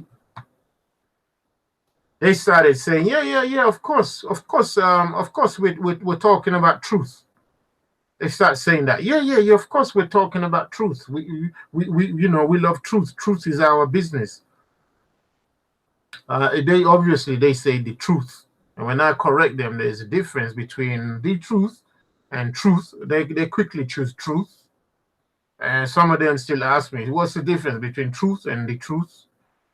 And I tell them, truth, you know, is evident to everybody equally. The truth is what anybody wants to make any situation. For example, everybody know when you're thirsty, you need water, right? That's truth. When you're hungry, you need food. That's just truth for everybody. Every animal. That you can't change that. Now that's truth. For plants to grow on the earth, we need some rain. Yeah, we need rain. We need moisture, right? We need some rain, water, you know, water. Yeah, water. That's truth. That ain't going to change for anything, for nobody. They ain't going to change for nobody. Now, when we come to religion, it's the truth. They do the truth in religion. Because, you know, you can slant it however you want. You can pick and choose. Moses came with truth. Muhammad came to destroy truth. Oh, let's be fair. Let's even be slightly more fair here. Because I always like to contend with Islam that there are two Muhammads. I always say that all the time. Yeah, we got some evidence for that stuff. Absolutely. You know, when we say evidence, they may not like it. But it don't change the matter. It don't change the facts. So Moses came with truth of the Creator, the things that will give life and the things that will destroy life. That's truth that Moses came with. So put it in there. Moses came with truth. All right. Look at this. And the truth is righteousness. All right, family. Righteousness. All right. The precepts, righteousness are precepts for life. All right. I.e., that gives us life. All right. So write this down for those of you. All right. The precepts for life. I don't mean for what you call your life. I mean for things to be serving to our existence, that things don't get destroyed. You need precepts. Call it a manual for the machine. Yeah, a manual for the machine. Okay, so that puts it a little bit more, a manual for the machine. Exactly, Ace of Judah. You're quickly hatching on. You're clicking into that one there. Quick. Moses came with truth. Muhammad, and I said, let's be fair. Let's put it down to Islam, because when I say I love to have detail. I've always said that the real Muhammad was an Israelite. Once they got rid of him, they put in their own Muhammad. All right. The real Muhammad was an Israelite. They didn't like what he was coming with. So once they were able to get rid of him, that's why the Quran is so full of the Jews. At one point, Islam needed the Jews to establish itself. And chapter 2, section 2 of the whole Quran, they're getting rid of them. Because the man came with truth of Moses. So Muhammad came with the truth. So they couldn't live with truth that Moses came with. That's the difference. So now, if Islam would claim to be like Moses, they don't need to debate. They don't need to argue. You just need to check if they're coming with the same manual. Because you see, Moses brought a manual. For those of you who don't know how to argue with Muslims, here's Brother Ty giving you a tip. All right? The how to. It's not big debates involved in it.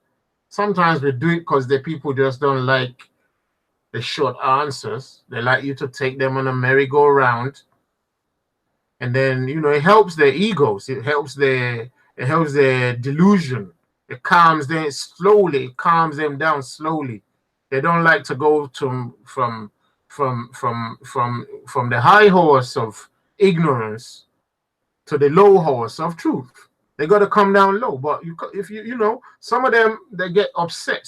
But they want you to do it like they're reasoning with you, like you're trying to, so you got to do that.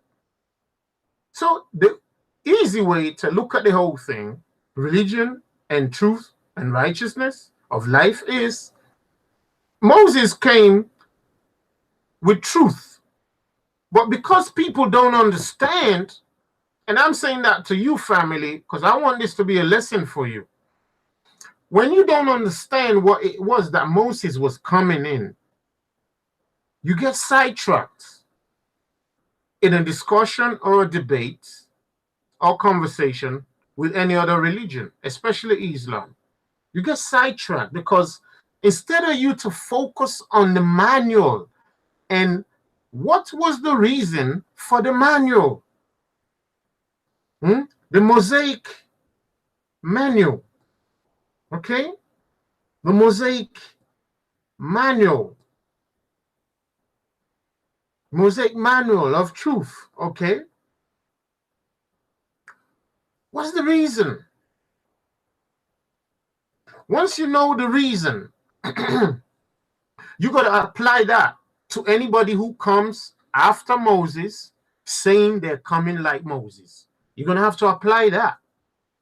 Now, when you apply it and they take it, because they're keen. They really want to take it.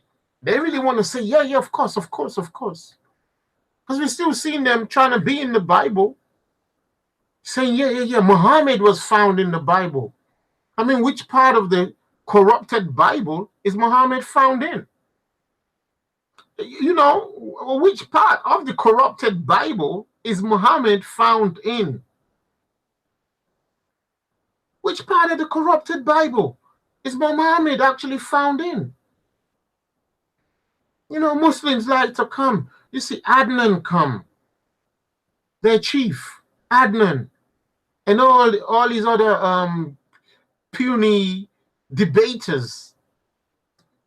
Yeah, Muhammad's in the Bible. Muhammad's in the Bible.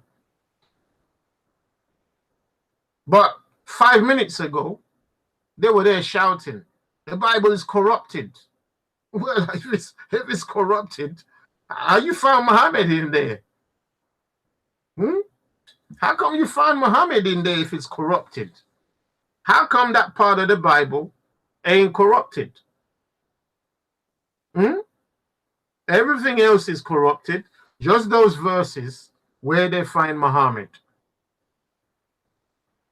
Ain't that funny? You know, the Islamic case for Muhammad being in the Bible is summarized in this short little story I'm gonna tell you. It's a funny story. Yeah, I'm saying this story of Muhammad in the Bible, the Muhammad in the corrupted Bible, is like this little story I'm gonna tell you right now. I was in a restaurant one day with family and friends. This it was a Chinese restaurant. It was a middle-class Chinese restaurant, all right? You come in, you serve yourself. It's like a buffet. You take as many dishes as you want. You go sit down, you eat yourself to you eat yourself to kingdom come, basically. Right? And at the end, you pay a fixed price. So anyway, we as a family was already in there eating and drinking and things. Then this middle-aged man comes in. I don't know if his color is important. I don't know. Maybe his color will make the his race. Maybe will make the story even more powerful. Okay, let's put the race card in there anyway. Let's just put the race card in there, just so the picture gets more colorful. All right. So okay, we as a black family. I was in there with my sisters, and some elders, yeah, brothers, sisters, and some elders, mom and stuff, yeah. And it's a Chinese restaurant, middle-class Chinese restaurant, somewhere in a posh part of London. And before you know it, this white, middle-aged, respectable-looking man comes in. A Caucasian, respectable-looking middle-aged man comes in, well-dressed. He comes in. The Chinese quickly offer him a table. Oh, yeah, sir. How are you, sir? Okay, come on in, sir. Because look, this was a posh part of London. The man looks like he's dressed properly. The food is all right. Restaurant's cool. Even we, the black family, is behaving ourselves. You know, we were eating food. The food was nice. So we was there eating. So it's young Caucasian, middle-aged, respectable-looking white man comes in. And, you know, it was noticeable that he was by himself. You know, such a restaurant, people would normally come in like 2 or 3, and, you know, but the man comes in by himself. And he looks like he was there for the food. So me, I pay attention to everything. So I'm watching the man go 1 time, he go 2 times, you know, he go 3 times, and he finished the whole food. He licked the bowl clean. I'm like, yeah, that's how a man should be. A man should eat. Anyway, After about the third time, finished the plate, he got up and he started to leave. And we were still eating anyway, because we, family meal takes longer, innit? So he was there getting up and leaving. And the Chinese people were like, in their language, has that man paid? And they all looked confused because there's quite a few service people serving and monitoring and all that. So they were like, no, nobody could say he paid. So they were like, oh, excuse me, sir, come back, you haven't paid.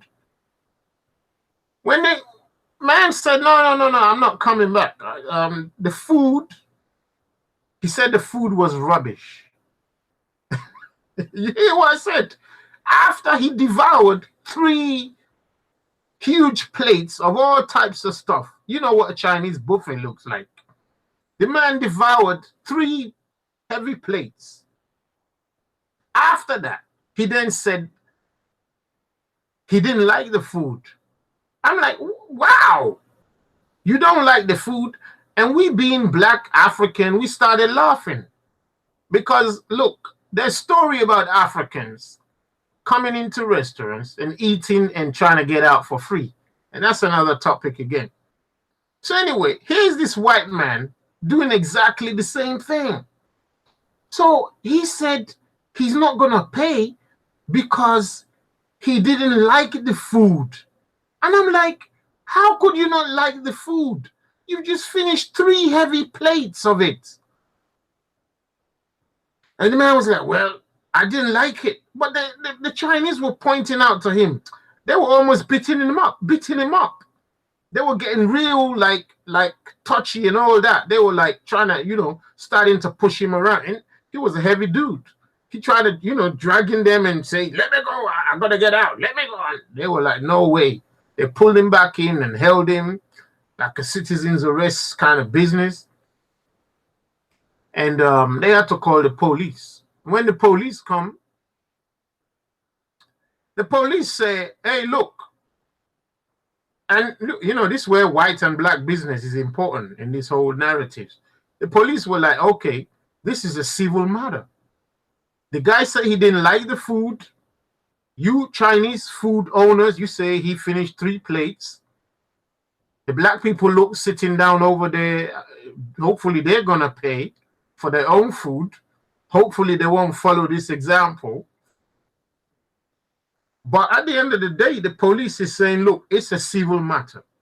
They can't do anything to the man. He said he didn't like the food. He said it tasted too salty, whatever. But the Chinese were like, well, he's finished 3 bowls, 3 heavy servings, like shrimps, veggie, everything they're doing buffets, the whole lot, gamut chicken, everything, spicy chuan, everything. It's got me hungry now.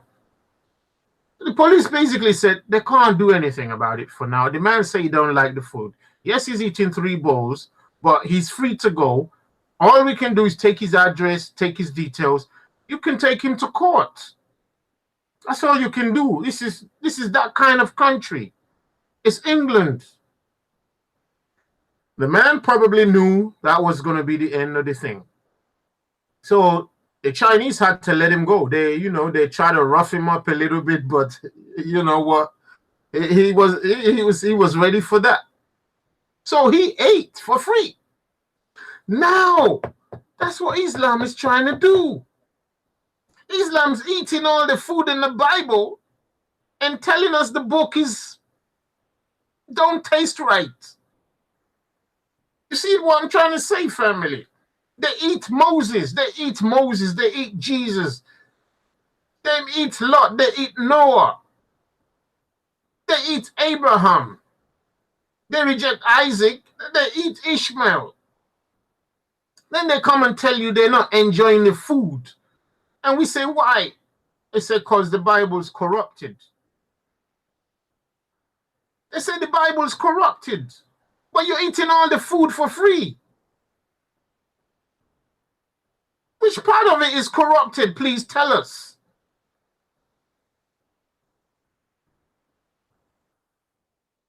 I mean, look at that. So black people, this is our book. We paid for this book. Our life is that book. It's our constitution for our nation, not for Islamization, not for paganization, not for deception or misdirection, not for cabaretization. You see what I'm saying, family? Islam is eating our food for free. And then they want to throw away our book and tell us it's full of things they don't enjoy. And when you ask them, before we start the debate, can you tell me which part of this food you don't like? Because you're going to need to pay once you start going into it. They're going to be like, well, we can't stay. We need to. But they go inside, pull out Muhammad, and then tell you the book is corrupted.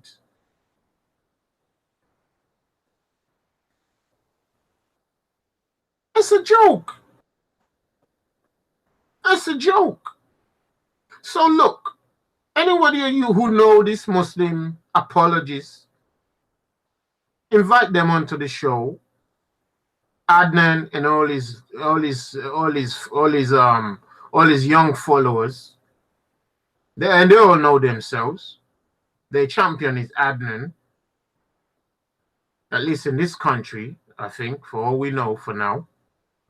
But they'll never go on a proper televised debate with anybody who's thinking outside the box. They won't go on that one. They'll come down to Speaker's Corner just to spread their business, because they know that, you know, there's the market's big enough for everybody. The market's big enough for everybody, i.e., the market of fools. There's enough fools out there for Islam and Christianity to have a fair share. You know, you can tell the sheep, you can tell them any story, and somebody gonna buy into it. You know, you can tell the sheep any story on the earth right now, and people gonna buy into it. Like the book says, itchy ears. I didn't intend to go into too much scripture today, but itchy ears. There'll come a time when the people won't be standing for clear doctrine anymore. They will have itchy ears, which these people will take advantage of them. Itchy ears. You understand? So right now, Islam, they can come in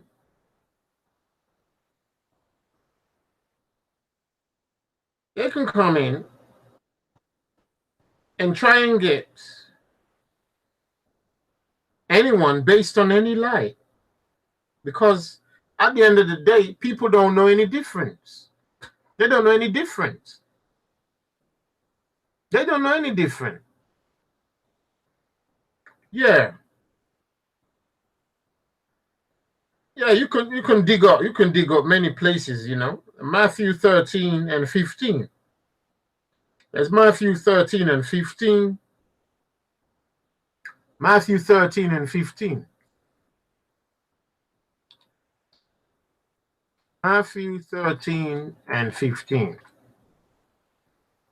Oh, where am I again? I was typing in there. For you want this scripture. Matthew 13 and 15. For these people's heart is waxed gross, and their ears are dull of hearing. And their eyes they have closed, lest at any time they should see with their eyes, and hear with their ears, and should understand with their heart, and should be converted, and I should heal them. Look at that, family. For these people's heart is wax gross. Matthew 13 and 15. People will believe anything. Look, I wanted to do something like an experiment, family. Hear the experiment, family. Hear this experiment, family. All right. Hear this experiment. Are you with me, family? If you're with me, I want a little pause. I want a little pause right now. I want a little pause. I want to pause. So I'm gonna type in pause. And I want you all to reply me, pause. Because I want your attention. I want your attention. You know, I want your attention. I want a little pause. So I want you all to type pause. Or just type P. Just type P. All of you. If you're enjoying this show, just type P, P, all of you. Everybody type a P for pause. Because I want your attention. Let me see if I get any attention.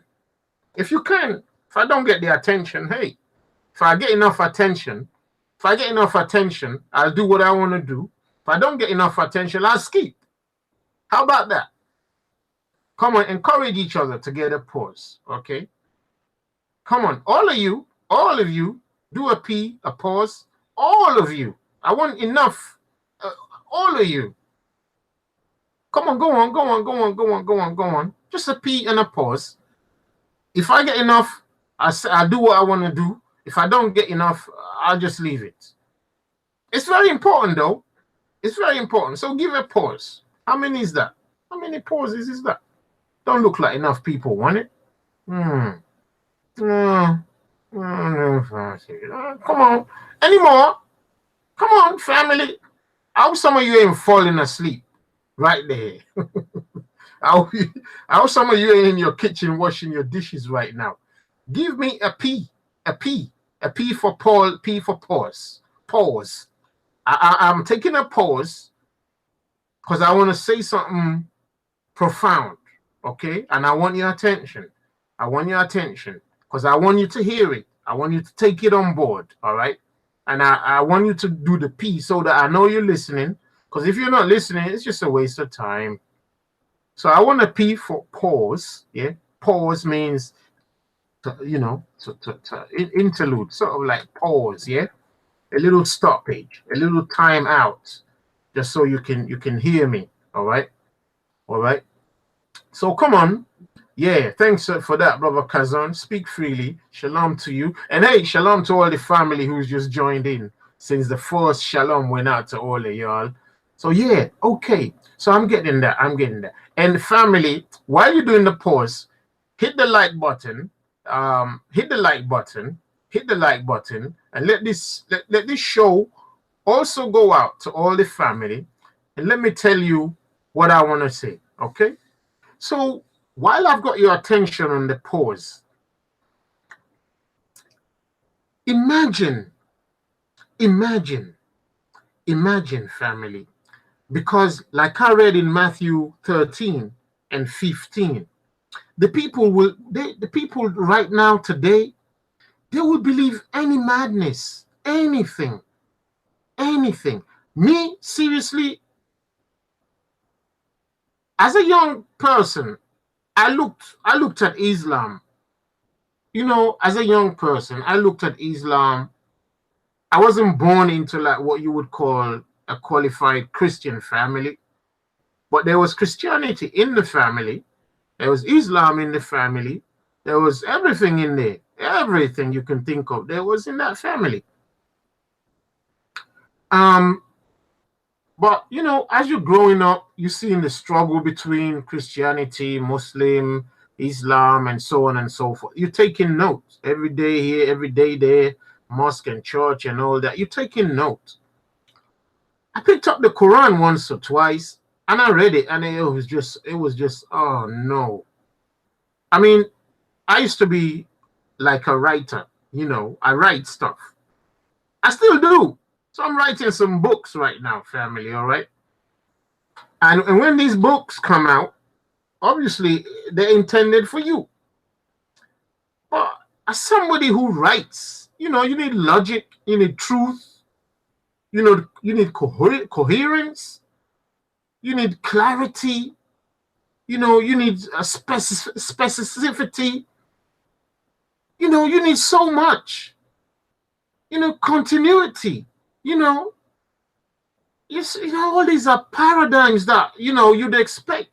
When you pick up the Bible, yeah, there's quite a lot of stuff in it that's like spiritually, emotional, and truth. It's just truth. You know, as a young person, I read the Bible, I couldn't put it down. And we're talking about the New Testament. You couldn't put it down. The words were beautiful. They related to life. You know, you get the woman who's caught in adultery. People bring it and say, let's kill it.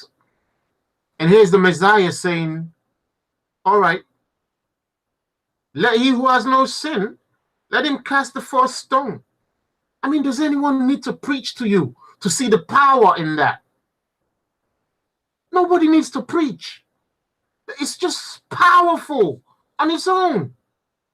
This is an unmatched action on the face of the earth. Unmatched action on the face of the earth.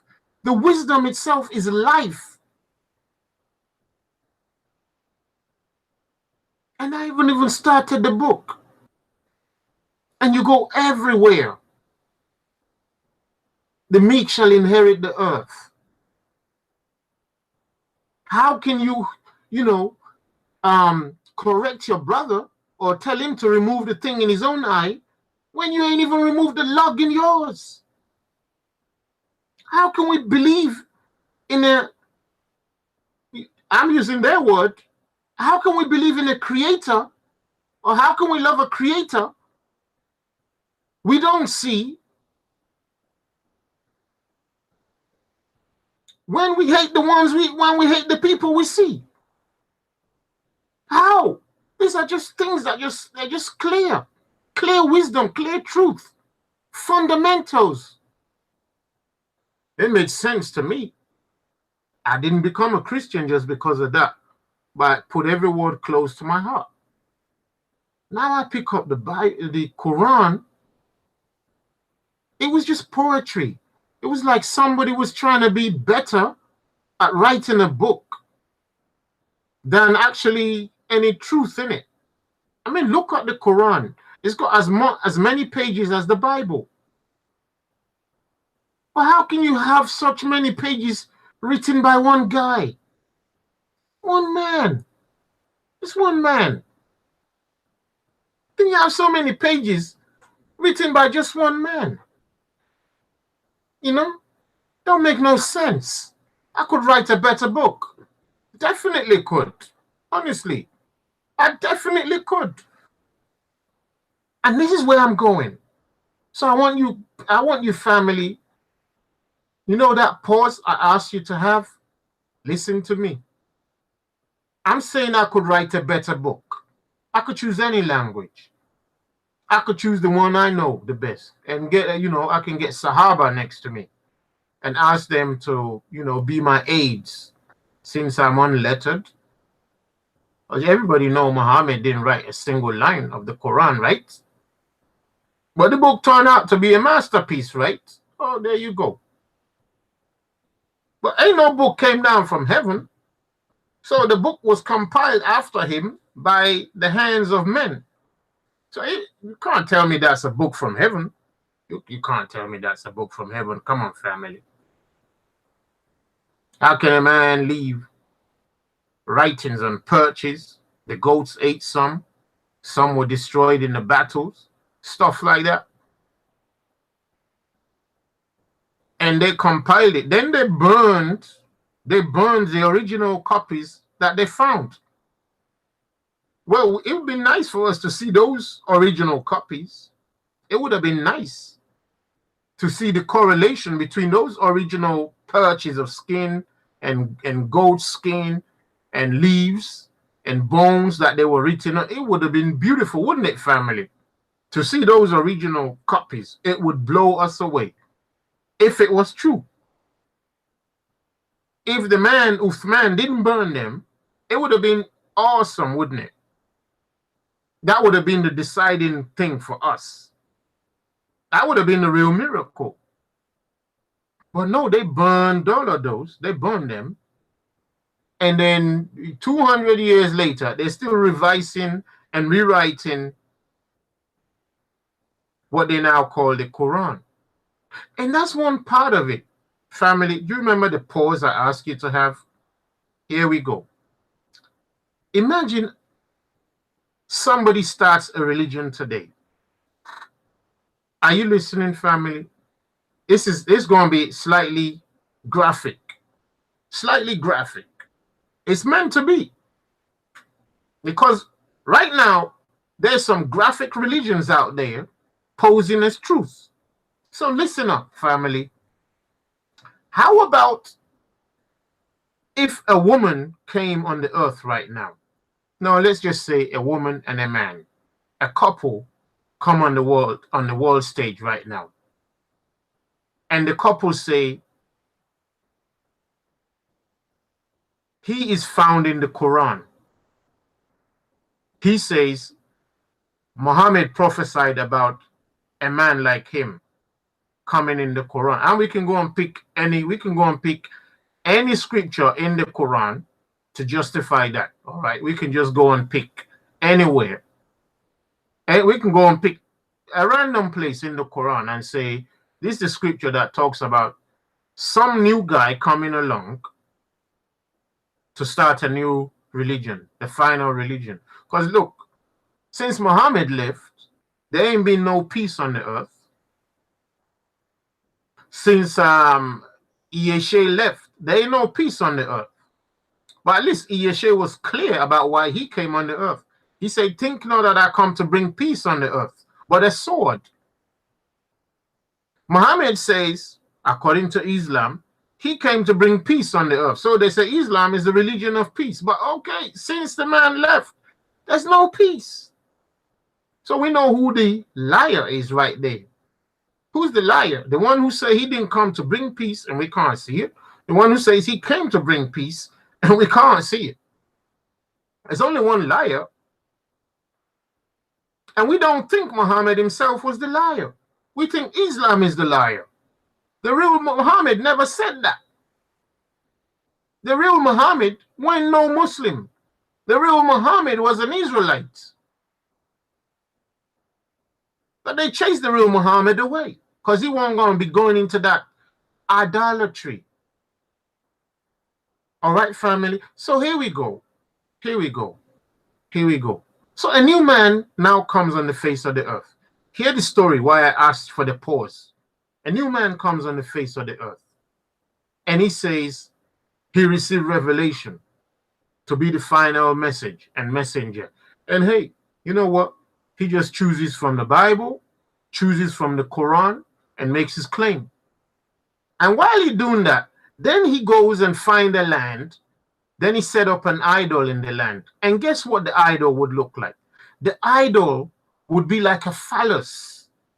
A phallus. Listen to me, family. This is important, okay? It's a phallus idol set up, all right? Imagine that, okay? A phallus as an idol is now set up in a land. Hear what I'm saying, family? They set it up and they start to encourage 5 people. I'm just choosing a random number right now. Imagine I want to paint this in a picture. So somebody start painting this in a picture, all right? They set up a phallus in a land, okay? And then they build a little house around it. And then they ask people to start going around it. Imagine that. You just imagine that, family. And people start going around the phallus. And imagine the religion becomes the religion of women. I mean, come on, this is graphic. You got to follow me. You just definitely got to follow me. Look, it's what it is. Then I'll say it's the religion of women. Hey, look. Nobody has a right on the face of the earth to tell nobody to not do something. Nobody has a right to tell nobody to not do anything. All evil is acceptable on this earth. Family, is anybody there? The chat's gone quiet. Is it because you're listening? Is it because you're listening? The chat's gone quiet. I'm just hoping this message is still going out. If you can still hear me, please let me know. Can you still hear me? Let me see how much chat is there. All right. People still hearing this, yeah? So imagine that this new religion with a phallus is now being circumambulated by women. Imagine that. And the women are now fighting to kiss the phallus. Imagine they're fighting each other to kiss the phallus. And when they kiss the phallus, Muslims then look at them and Muslims say, hold on, what are you guys doing? And these people, I'm gonna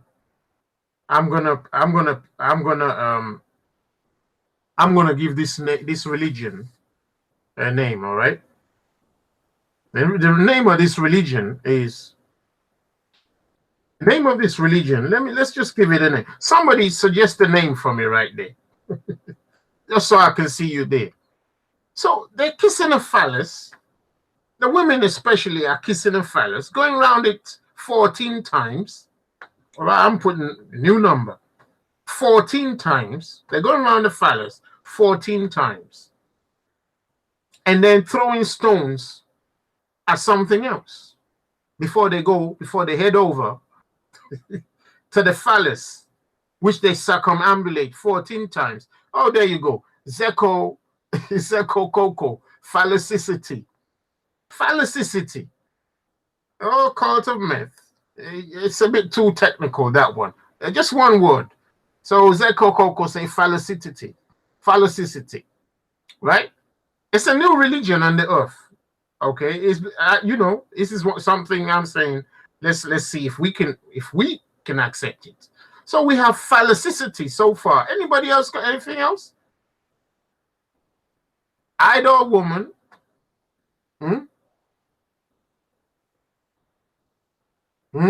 Phallicity.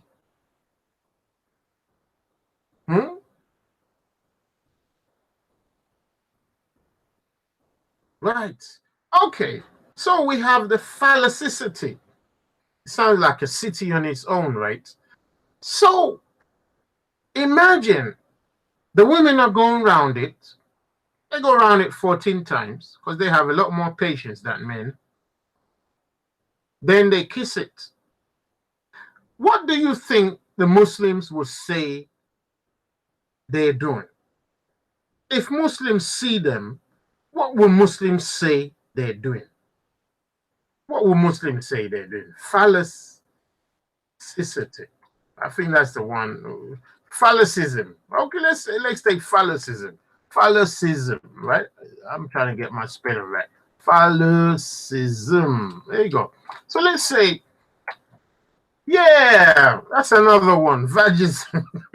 Brother GSH, thank you very much. I'm sorry, Seko Coco. I'm gonna go with vagism, okay? Oh yeah, okay, vagism. Vagism is the one we're gonna go with. All right, we're going with vagism. All right, okay, we're going with vagism. New religion. All right. So new religion is vagism. Okay, so 789 that one, family. The new religion is vagism. Seko Coco, sorry about that. I had to go with that best one. If a better word comes up, I'm gonna have to use it. It's been on my mind to do this thing, but I didn't want to do it like I'm the only curator of it at the moment. So I let people contribute to this thing. So vagism is it. Vagism, all right, is the new religion. Vagism. Nobody get offended, please. It's a serious matter. So vagism becomes a new religion. All right, family. Okay. In this religion is the opposite of what you see right now on the face of the earth. And I say opposite, but still linked in. How? Because we know that in Islam, they've got something there that they kiss, that the men like to kiss. All right? The men like to kiss it. But we have a phallus here being kissed by women. But we're going to call it vagism just because it just, at the moment, you know, I don't want to come up with a different word at the moment. We just call it vagism because the women seem to be the ones who are at the forefront of it. Why am I using this? Why am I using this spin? The reason is because in Islam, you can see it's the men. It's the men who are like fighting to get to that thing. It's the men who are fighting to get to that thing. The women, you know, they can't stand the fight, so they lay back a little bit, right? And anyone who really checks it knows that, boy, it don't make much sense anyway. So the men are the ones fighting to visit that thing. The men are the one who put it there. The men are the one who first kissed it. The men are the ones who started it. And everything. All right. And we can go on and on and on. We intend not to be disrespectful. That's not the point. The point is for a real check on what we're doing when we say we're doing righteousness. All right. So the women going around it doing vagism. What do you think a religion like Islam would say if Islam saw them doing it? Could that religion come and then tell Islam that they are not idolaters, that they're not pagans, that in fact the prophet Vagi, you know, look, that the prophet Vagi, let's give the prophet, the new prophet, a name. We're gonna call him Prophet Vagi, Vagi, yeah. So Prophet Vagi, let's say we found Prophet Vagi in the holy books. You know, we found Prophet Vagi in the holy books, and we don't want to be disrespectful, but you all know what I'm saying. And we pull out some scriptures in their holy books to say that we found Prophet Vagi inside their holy books. And we can quote from anywhere. We can quote from anywhere. We be pulling scripture all day, just the same way they do. Yeah, well, Prophet Vagi is don't forget, he's a new prophet. Prophet Vagi is a new prophet. So Prophet Vagi is gathering followers. But look, brothers and sisters, honestly speaking, if a religion started right now in America, was aimed at women and called vagism, with a phallus in the middle and a holy land surrounding it, the prophet called Vagi, did you know that people will become part of that religion? Did you know that? Did you know that, family? That people would become part of that religion? Am I lying? No, come on, brothers. I know we're making this up. I know we're making this story up. But come on. Did you know that people will become part of that religion from tomorrow morning? Look, anybody out there who's looking to start a new religion, I'm just giving you $1 million winner. You know, just go out there and start vagism. Easy. Hey, even though I wash my hands off your soul, all right? I wash my hands off your soul, all right? Just a disclaimer out there. You need to understand why your brother Ty is doing this. See what I'm saying? Now, look, the way the world is set right now, vagism will catch fire. Prophet Vagi will do better than all the prophets put together. Yeah. Okay, Zeko Koko, Vagoron, yeah. That's the new book. The new book of Prophet Vagi Vagora, yeah, prophet, like yeah, yeah, Vagoran. It was like Kokoko. Vagoran is all right. No, Vagorant. Put a T at the end. Vagorant. Yeah, Vagorant is the book. Yeah, Vagorant is the new scripture. Okay, I hope we remember all these concepts later. Vagorant is the new scripture. Okay, so yeah, Vagorant is the new scripture. Put a T at the end because we want it to have the word rant. A rant, you know. Yeah, we want that rant at the end.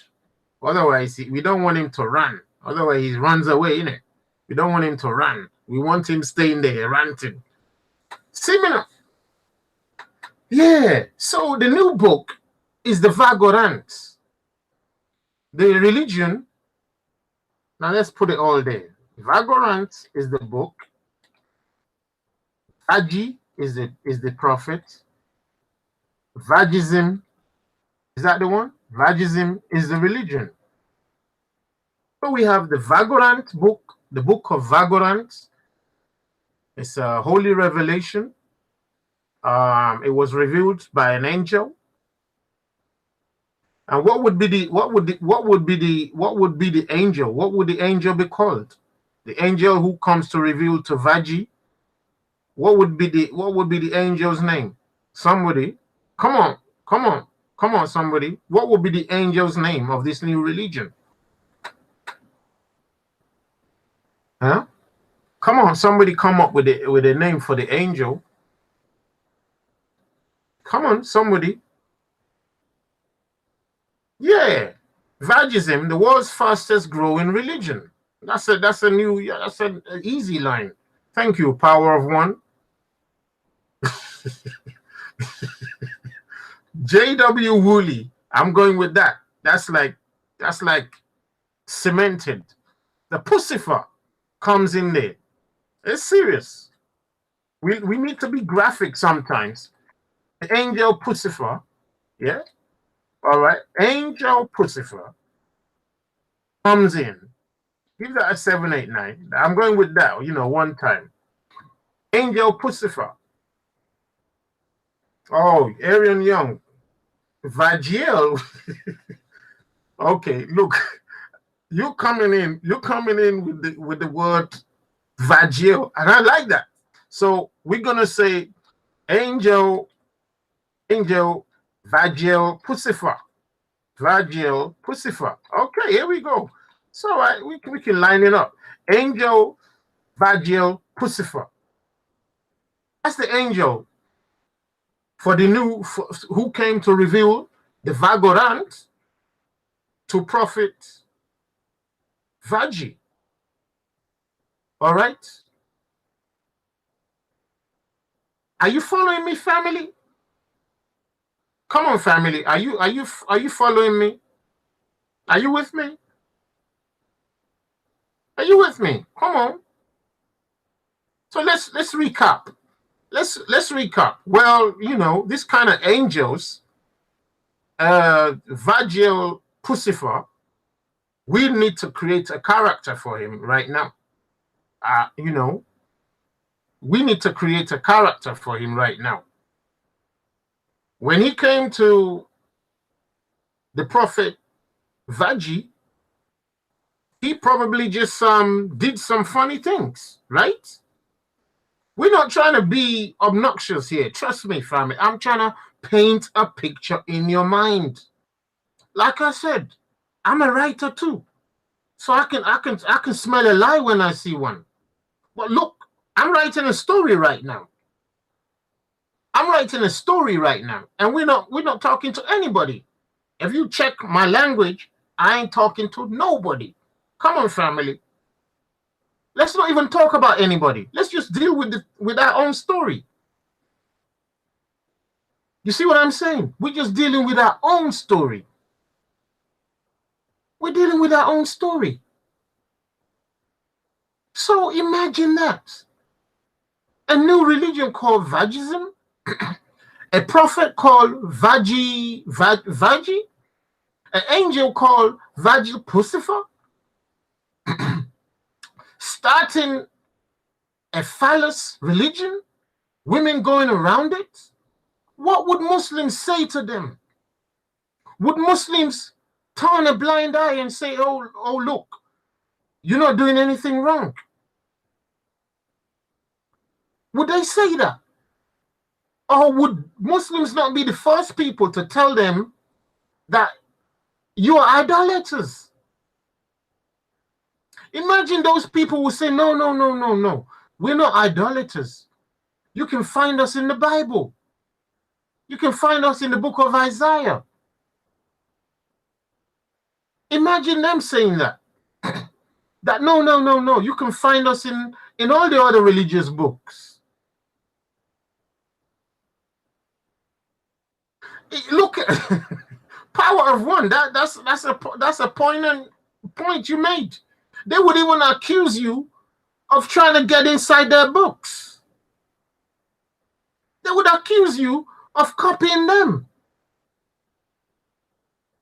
Imagine that, family. Imagine that. This is a serious matter. Look what they've turned our Bible into. When our Creator said, make no images, do not bow down to them, do not worship them, do not serve them. It says that.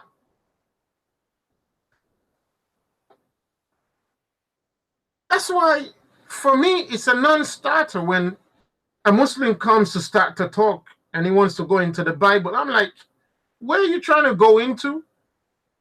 Before we go into the Bible, you're going to need to clear up the mess you're in. Because that's what they would tell to anyone who is in the religion called Vagism. That's what they would tell the prophet who would be coming to them to say he's in their book. They would tell him, no, no, no, no. You can't even come into our book until you clear up your mess. Imagine they come and tell you, yeah, the name of their God is the same as the name of your God in their language. Yeah. They believe in Jesus too. Imagine Vagism saying they believe in Jesus. Vagism say they believe in Jesus. Imagine that. Say they believe Jesus is just a prophet. Imagine that. Jesus is just a prophet. Imagine that, family. Vagism say they believe Jesus is just a prophet. Imagine them saying that.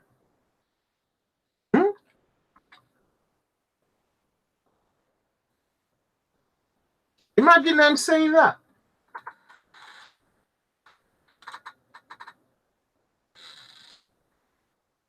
Imagine them. What would anybody say to them?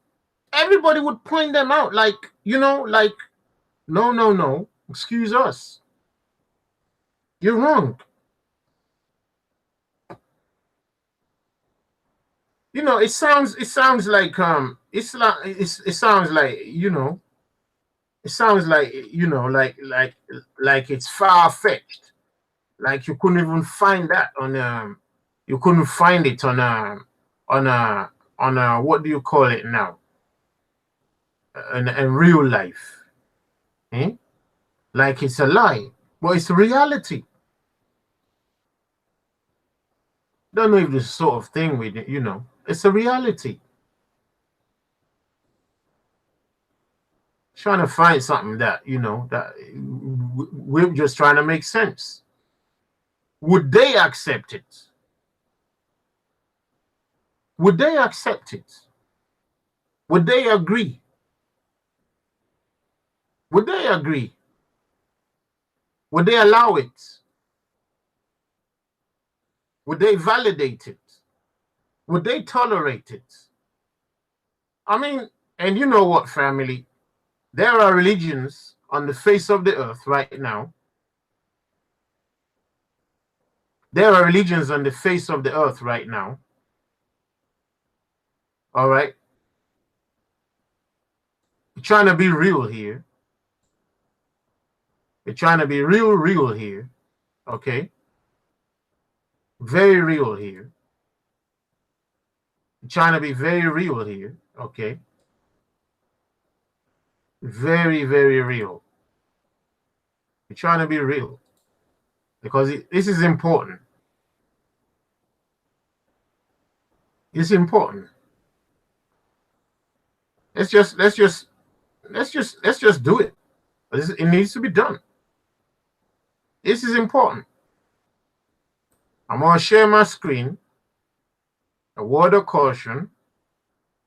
Anyone who can't hack what we're saying, please you turn your face away. All right? Anyone who cannot handle what we're saying right now,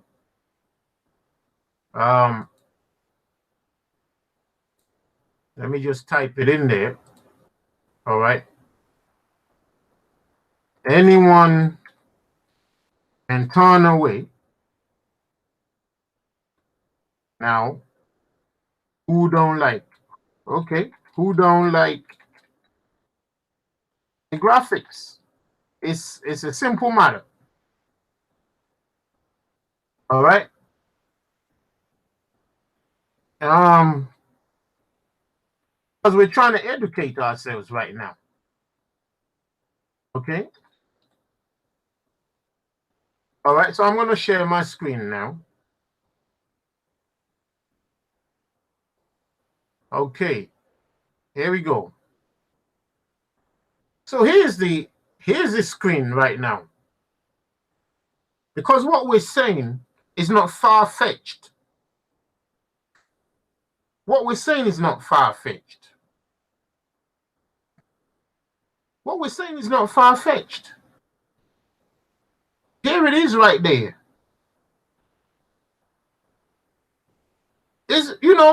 Now imagine, just put the images of women going around that, the men being absent, the prophet there giving them his lectures, saying, yeah, this is all right. We also find ourselves in the Bible. In fact, the prophet Vaji is in the Bible. And they quote scripture. They can quote scripture all day because they're going to find something in there. They're going to find something in their family. It's not far. It's not hard. It's not hard. It's not hard. Are you seeing what we're saying, family? It's there. It's easy. People were doing this business a long time before the beginning of time. Yeah, that's another one. This is the city of Veka. Is it Veka or Vaga? Would it be Veka or Vaga? Come on. Improve the game. Would it be the city of Vega or the city of Vaga?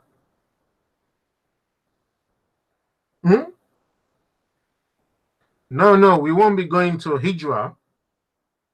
You'll be going to the Vagra. Come on.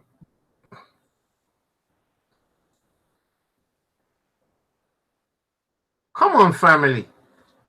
Whilst we're trying to educate ourselves, you can see the narrative. Thanks for the humor. Well, we can see the truth of the narrative, right? Yeah. We can see the truth of the narrative. We can see the truth of the narrative. Imagine every year. Imagine this outpost of an old relic place was then turned into the house of God built by Abraham. Imagine that. Come on, family. Yeah, the city of Vaga.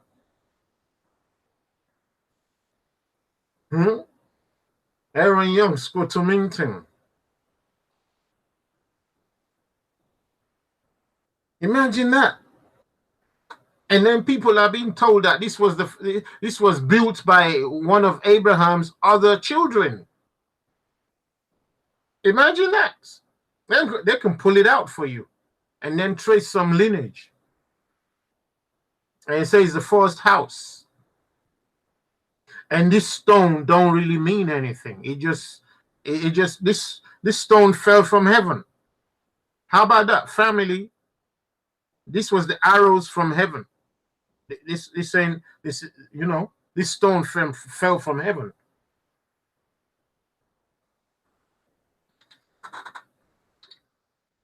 This stone fell from heaven. This one.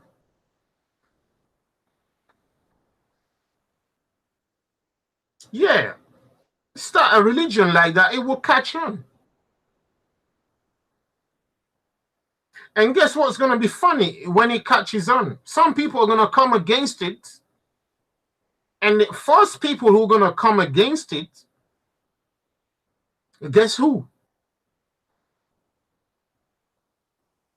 Guess who's going to be coming against it? Guess who's going to be the first people who are going to be coming against it? When it's just, it's just people trying to do their own thing.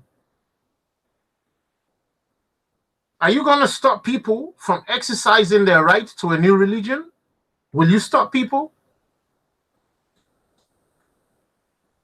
Will you stop people from exercising their right to a new religion and claiming they found themselves in your books?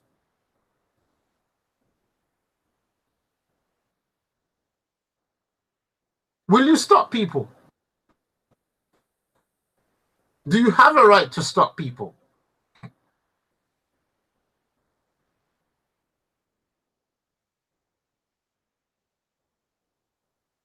Just imagine, family. Just imagine.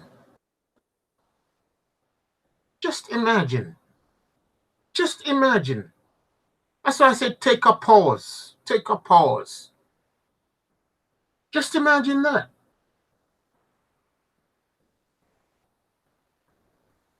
Now, anybody would tell them that, look, this is idolatry. This is definitely idolatry. Definitely. There's no way they can clean themselves off of that. Even when the world allows them to put themselves in the Bible. It won't happen. Even when they've managed to put themselves in the Bible and all the other scriptures they can find out there. Ain't nobody going to allow them. But guess what? With time, and if they're following and their leadership is a powerful, strong nation, if their leadership can be strong and beat people up, they can establish this religion without no problem. And in the next couple of couple of years, it could hold a strong competitive position on the religious map. It could. Are we lying? Are we lying, family? Are we lying right now? Are we lying right now? I know we're making this thing up, but you can see how quickly it's becoming a real thing. It's easy. It's easy. The question needs to be asked. So, family, ask the question. Ask the question of those people who have religions on the face of the earth. Christianity is doing the same thing. Islam is doing the same thing. Are we lying here? Christianity is doing their one. Let's have a look. Let's have a look. So it don't look like we're lying, you know.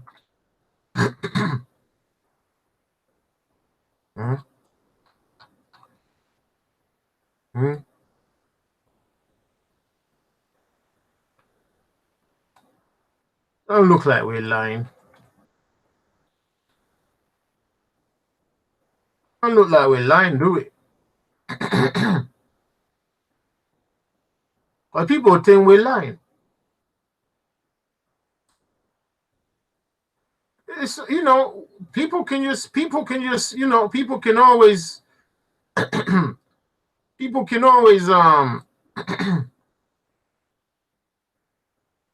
always just admit what thing is, but stop trying to put yourself in our book. What's the point? Stop trying to make yourself like what you're doing is right, and you can then put yourself inside our book. I mean, you can do, anybody can do whatever they want, but don't try and then put yourself in the book that don't belong to you.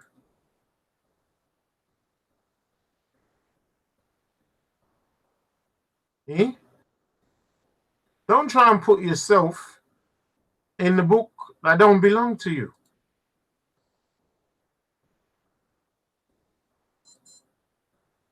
You know, that is evil. That's evil. That's evil. So here is their business right there. Here is their business right there. Here is their business right there. Here is their business right there. I didn't put the stone there. They put it there. They're the ones who put that stone there. They're the ones who are doing all kinds of things with it. I didn't put the stone there. I don't know why they want to put such a stone inside our Bible. I don't know why they want to equate what they're doing to what the Creator is. I don't know why they want to do that. I don't know why they want to put the prophet in our book when our book says don't do this thing. Our book says do not do this thing. Don't do it. It's in our book. How many times we want to go over that? Right? Now,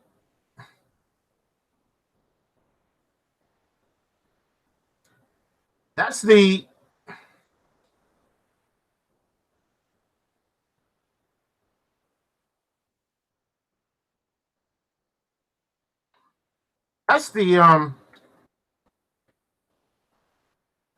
now here is the Roman type. Here's the Roman type there.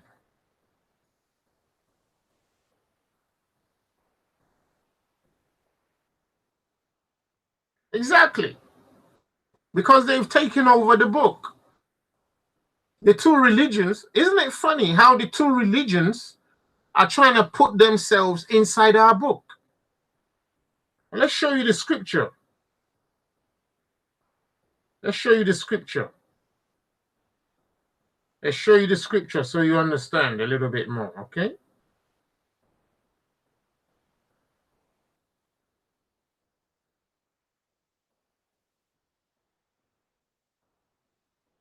Let's show you the scripture, family. Revelation 17 and 5. Revelation 17 and 5. All right. So you can see it's the same thing over the earth. It's the same thing, family. Let's go Revelation 17 and 5. Okay? If you're still there. Revelation 17 and 5, family.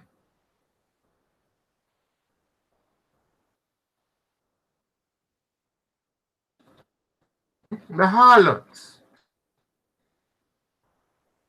Revelation 17 and 5. You got your books? Well, write it down. Let me try and get it for you.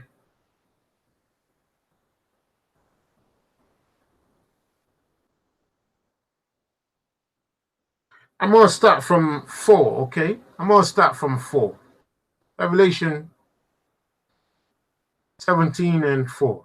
I'll just start from there, okay? Doesn't matter, but you'll catch it. So it says,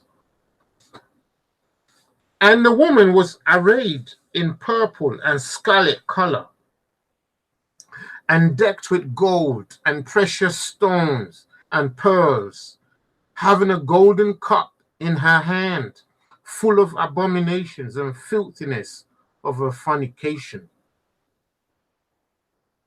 And upon her forehead was a name written, Mystery, Babylon the Great, the mother of harlots and abominations of the earth. Verse 6. And I saw the woman drunken with the blood of the saints and with the blood of the martyrs of Yeshua, our own Savior. And when I saw her, I wondered with great admiration.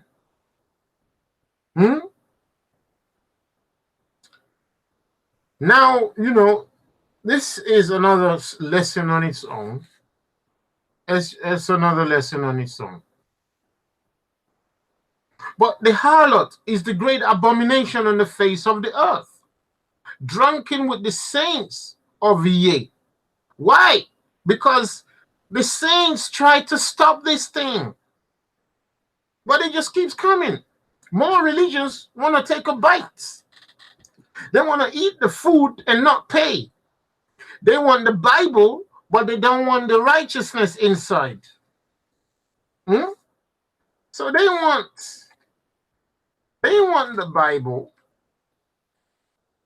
but they don't want the righteousness, but not the righteousness. That's what makes them harlots right there. Harlots don't like husbands. Understand? Harlots don't like husbands. They want the Bible, but they don't want the righteousness.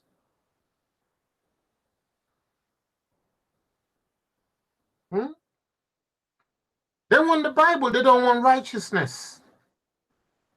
They want to build their religion with our righteousness, but throw away our righteousness. You see what we're saying, family? Breaking the curse of religion. Stop the script of Satan running on you. How do we do that? How do we tell our families that it's evil what they're doing on the earth? It's a lie what they're doing on the earth. It's evil and it's a lie. Yeah, all you can eat and then leave without paying. After they've eaten, they've taken Moses in there, Abraham in there. They add their own prophet to him, Muhammad, and then they say the Bible is corrupt. I'm like, which part of the Bible is corrupt? Which part? The part with Muhammad in there? Oh, the Bible was so corrupt, but they left Muhammad in there. But this is why they want to put their prophets in our book and throw away our book, because the rest of our book speaks of righteousness. They won't speak about the righteousness. They want to speak about somebody that's not even in the book. Family, I won't go any longer than this tonight. I won't go much longer than this tonight. Reason is, unless I open up another stream, and I don't know if I want to do that because I think we're going to go. The reason is, first reason is, I think this overly long videos are making people not be able to watch them. You know, when a video goes 7, 8, 9, 10, 11 hours, people are like, whoa, how am I going to get to this? You know, but there's so much food inside, as we can see. So, what shall we do? What shall we do? I'm going to cut it here. I cut it here. I want to cut it here. This is why they don't want to come to the debate table. They can't come to the debate table. Anyone who comes to the debate table is basically just saying, you know what? Either I'm leaving that religion today, or the intellectual career is over. That's why they won't come to the debate table. They won't come to the debate table. They can't. So they only debate about Trinity, Muhammad found in the Bible, because, you know, that could just become scripture tennis. People just keep playing tennis to each other. Yeah, this scripture, that scripture. It's all deflection. It's all deflection. There's no truth in there. But like, people don't want truth anymore. They just want their religion, don't they? They just do their beliefs. And beliefs suddenly look like truth on the face of the earth. Like we read, people are with itchy ears. You know, they have gross, they've grown, their ears have gone gross. They're not seeing, they're not hearing. They're not taking anything to heart anymore. That's what's going on, family.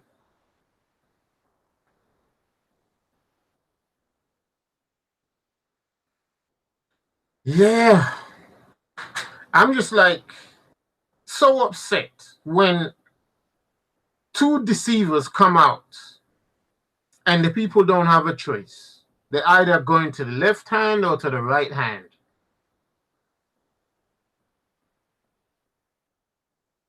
Yeah, I know, brothers. I just wanted to give people a chance. You know, some people, like, they can't handle 3-hour videos when they want to watch it later. When they want to watch it later, they just get intimidated, like, whoa, 3 hours. Will I get to the point before I have to go do something else? So they just give up. So that's why I'm thinking to stop it now and maybe start a new stream. Even if I have the strength. And there's so much to do at the same time. You know, I know they can take 5 hours on the movies. I know, but you know what people are like on the earth today. Truth is not interesting to truth. To those of you who want life, obviously, it's food all day long. Netflix for 10 hours. Absolutely. We're talking, don't forget, we're not talking of them stubborn-headed people. We're talking about this about people who might come across our videos one day and say, oh, I like the title, but what, 3 hours? Oh, and they go and take you know, but hey, like I said, these videos we're doing today, they're not even for today. They're for the future, when there'll be no time, when there'll be more time to watch, because there'll be nothing on the earth to do anymore. Okay, I'm gonna shut this one down and start a new stream. All right. Okay, how about that, family? I'm gonna shut this one down and start a new stream. Okay, I'm gonna start a new stream. So this one will be like a 3-hour video, and the next one will be like maybe similar. Yeah, how about that, family? Make a little deal. Yeah, how about that? It's gonna be the same video, same title, maybe part 2. How about that? Yeah. Do me a favor, family. Yeah. Hit up the like button. Hit it up now. Hit it, hit it, hit it, hit it. Let this thing go on a like. Yeah. Hit it. Let it go on a like and share and subscribe. Like, subscribe, share, support. Yeah. So hit the like button right now. We got what 50, 40 something of us. Yeah. Hit the like button. Let it go up.